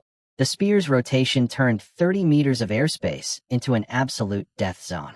Any vulture stupid enough to dive toward the convoy entered my range and instantly became a shower of feathers and meat chunks. Luo Feng's jaw was somewhere around his ankles. Captain, is that a spear or a weather event? 10 years of spear training, and he finally understood what king of all weapons actually meant. It wasn't about poking things. It was about controlling space, dictating who lives and dies within your domain. Blood and feathers rained down as I walked alongside the convoy, spinning my spear like a helicopter blade of death, escorting every car towards safety. Then, boom. Deep in Jinshan City, a 200-story landmark building just collapsed, like someone flicked it over. And rising from the dust cloud, wreathed in dark purple flames, was a shape, 50 meters long, wings that blocked out what was left of the sky. Even from kilometers away, the pressure hit us like a physical wall. Warriors on the bridge froze. Some dropped to their knees, unable to breathe. The air itself felt heavier, like gravity had opinions. The Beast Emperor. I looked up through the smoke and locked eyes with that thing circling above the burning city like a god surveying its kingdom. My hands didn't shake. No sweat. Just my heartbeat getting faster, and not from fear. From excitement. Commander Lung Yu. I spoke into comms. Where's backup? Because that big guy up there. It just started moving. Lung Yu's voice crackled through my earpiece, and for the first time, she sounded genuinely scared. That's the Purple Flame Thunder Eagle. King-class ruler of the Jinshan Forbidden Zone. 8-star peak. Don't even look at it. Its pressure alone will shatter a low-rank warrior's mind. 8 stars. 8. The strongest person in all of Nanjiang is also 8-star. This bird was basically a flying nuclear weapon with feathers and an attitude problem. I didn't freeze, though. I spun my spear faster, cleared the last wave of vultures, and screamed at my squad. Full speed across the bridge. Don't look back. Luo Feng and Lin Xia were shaking like leaves, but seeing me standing there unmoved gave them just enough courage to keep their legs working. Funny how that works. My knees were fine, but that's because I'm secretly 4-star and too stubborn to show fear. Then the cavalry arrived. Hundreds of missiles streaked across the sky and slammed into the Thunder Eagle. Explosions everywhere. Didn't actually hurt it. The purple flame shield just ate the missiles like snacks, but it got distracted. 3 gold-plated warships screamed overhead, and from one of them, a figure jumped. A deep blue streak plummeting from hundreds of meters up, trailing a golden arc of spear light 100 meters long. Sonic booms popping like firecrackers behind him. 7-star minimum. Grandmaster level. This absolute legend carved a wall of pure battle energy across the sky, a kilometer wide, and caught every single lightning bolt the Thunder Eagle threw at us. Then he rocketed straight into the beast, and they started fighting in the clouds like gods having a disagreement. Every impact cleared the fog for miles. The sky was literally being rearranged up there. I let out a breath I didn't know I was holding. Grandmaster's handling the big bird. We might actually survive T. A blue figure dropped from a passing warship and landed beside me. Lung Yu. She wasn't looking at the sky battle. She was looking at me. And her expression went from concerned teacher to what the hell in about half a second. Chunyi. You. Her voice was trembling. 6-star warriors can sense energy signatures like radar. And what she was reading off me right now was not 3-star. 4-star? You've reached 4-star? How many secrets are you hiding? Great question, teacher. Unfortunately, the universe chose this exact moment to interrupt. Boom. The Thunder Eagle, furious at the Grandmaster, flapped its wings and unleashed a storm of purple lightning bolts the size of trees. Several of them aimed directly at the bridge, at the civilian convoy. Lung Yu didn't hesitate. She shoved me aside, raised her ice blue spear, and generated a wall of frozen energy to block the incoming apocalypse. 6-star versus 8-star spillover damage. The ice wall lasted about 1 second. It shattered like glass. The impact hit Lung Yu full force. She flew backward, blood spraying from her mouth, crashing directly into my arms. Her combat suit was soaked red. Her energy was chaotic, meridians burned by purple fire, consciousness fading fast. Teacher. I caught her. She was broken, physically, energetically. A 6-star powerhouse reduced to a ragdoll by one stray attack from that monster in the sky. She grabbed my arm with blood-slicked fingers. Eyes barely open. Voice a whisper. Run. You're a monster. You're Nanjiang's hope. Take the civilians and go. I'll hold them off. That's an order. Behind her, across the bridge, the beast tide sensed her weakness. Thousands of monsters surging forward. And leading the charge, multiple commander-class beasts as strong as the behemoth I'd just killed. Not one. Several. I looked at the dying woman in my arms. Looked at my squad. Looked at the convoy of families trying to escape. Then I handed Lung Yu to Lin Xia. Take her. Take everyone. Run. Full speed. Don't stop. Captain, you can't stay alone. There are thousands of. That's an order. Move. I let my thunder breathing loose. Full power. No suppression. The roar that came out of me shook the bridge so hard Lin Xia's ears started bleeding. She grabbed Lung Yu, grabbed the squad, grabbed the last civilians, and ran. Lung Yu, fading in and out, managed to open her eyes one last time. Through blurring vision, she saw my back. One man, black armor, gold spear, standing alone at the mouth of the bridge, facing down an ocean of monsters. Don't die, she whispered. Then she passed out, and I turned to face the horde. Thousands of beasts. Multiple boss-level monsters. One bridge. One guy? Honestly, the math was terrible. But somewhere back home, my pregnant wife was chugging purple crystal like a champion and literally powering me up in real time. My gene development was climbing with every minute she trained. So yeah, the math was terrible, but my math was different.